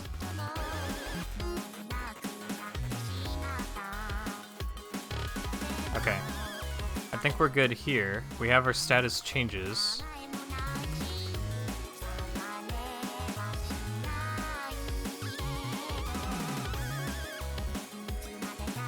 Alright, what other random things do we got in here?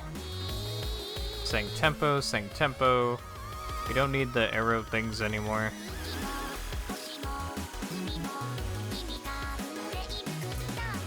Okay, so now we're left with this, and I'm guessing at this point we have all the notes compiled. Like I just noticed it still errors out at the end. I guess to say less than or equal to data length. I think it has to be -1 because we usually reference data pointer +1.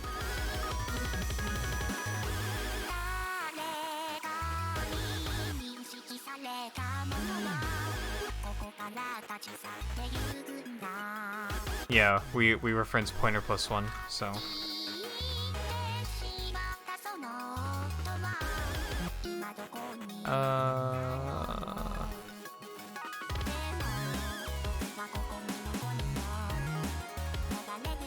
Apparently that doesn't matter because it's still doing that.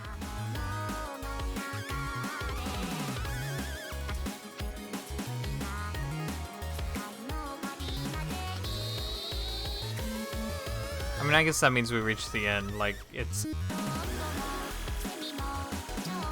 I'm not handling it very well here. Every time we increment the pointer, we need to check if the pointer is still good. So I guess we have to make a function out of that.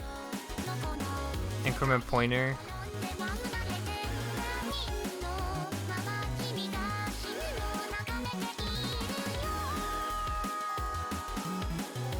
We kind of have to return, like... Here we have to, like, break out of the function, basically. So then we can say if, well, we'll say not some function, then break. But we're inside of another while loop, funny enough, so we would have to break out of that too. So, and then we would have to check that while loop every time when we add incrementing pointer.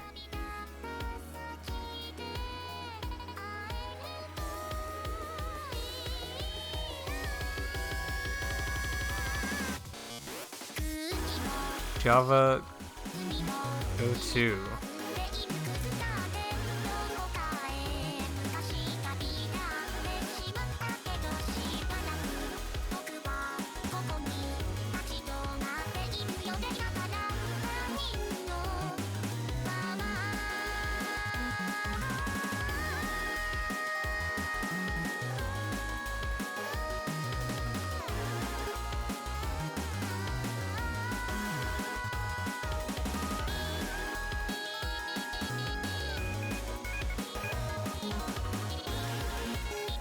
Not used.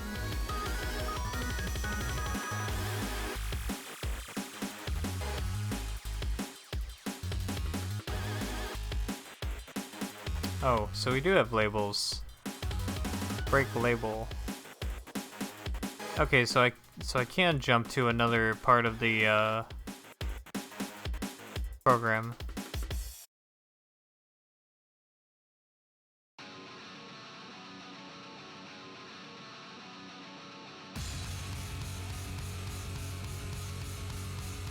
So I can break out the entire... Okay, nice. So I just have to specify that this while loop is called loop notes. Like that. And then here, I can say... Oops. Pointer is greater than or equal to data.length. Then break loop notes. Like that. So then that's specified here. So now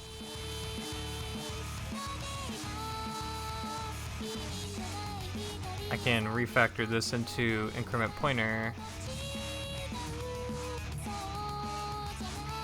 Corresponding branch target is not selected. Oh. Labels are not global. If I refactor that, it's not gonna work.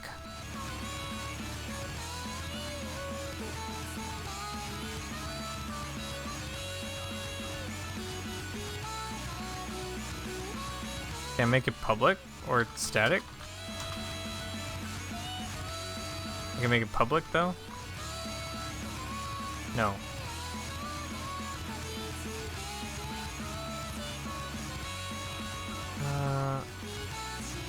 Global label, Java. No, not global J labels. Global labels?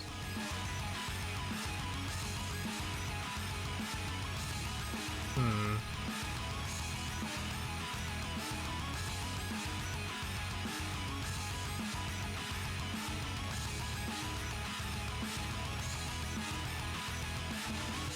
No, I don't want this.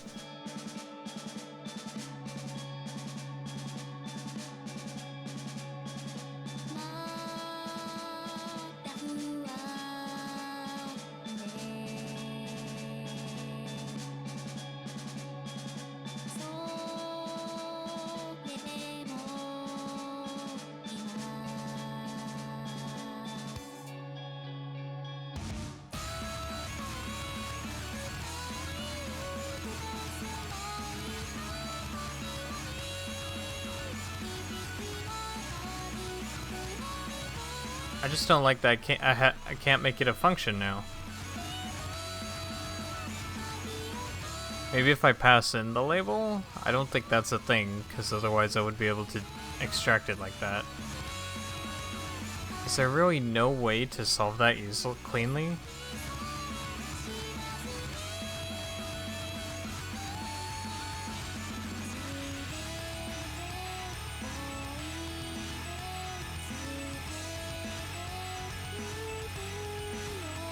Because no matter how I do it,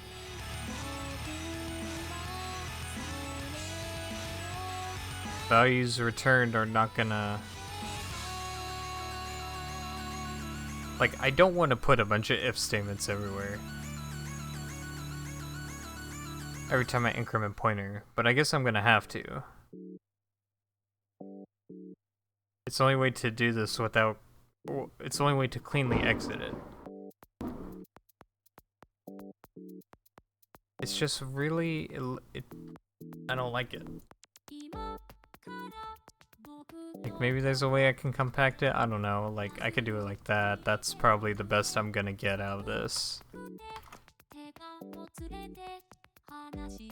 Maybe there's like a...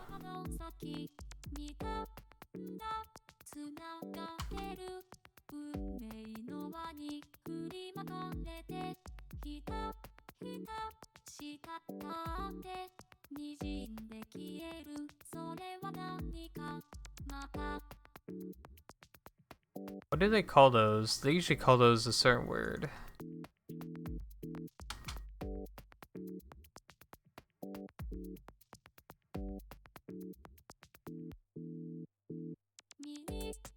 That's not what I want.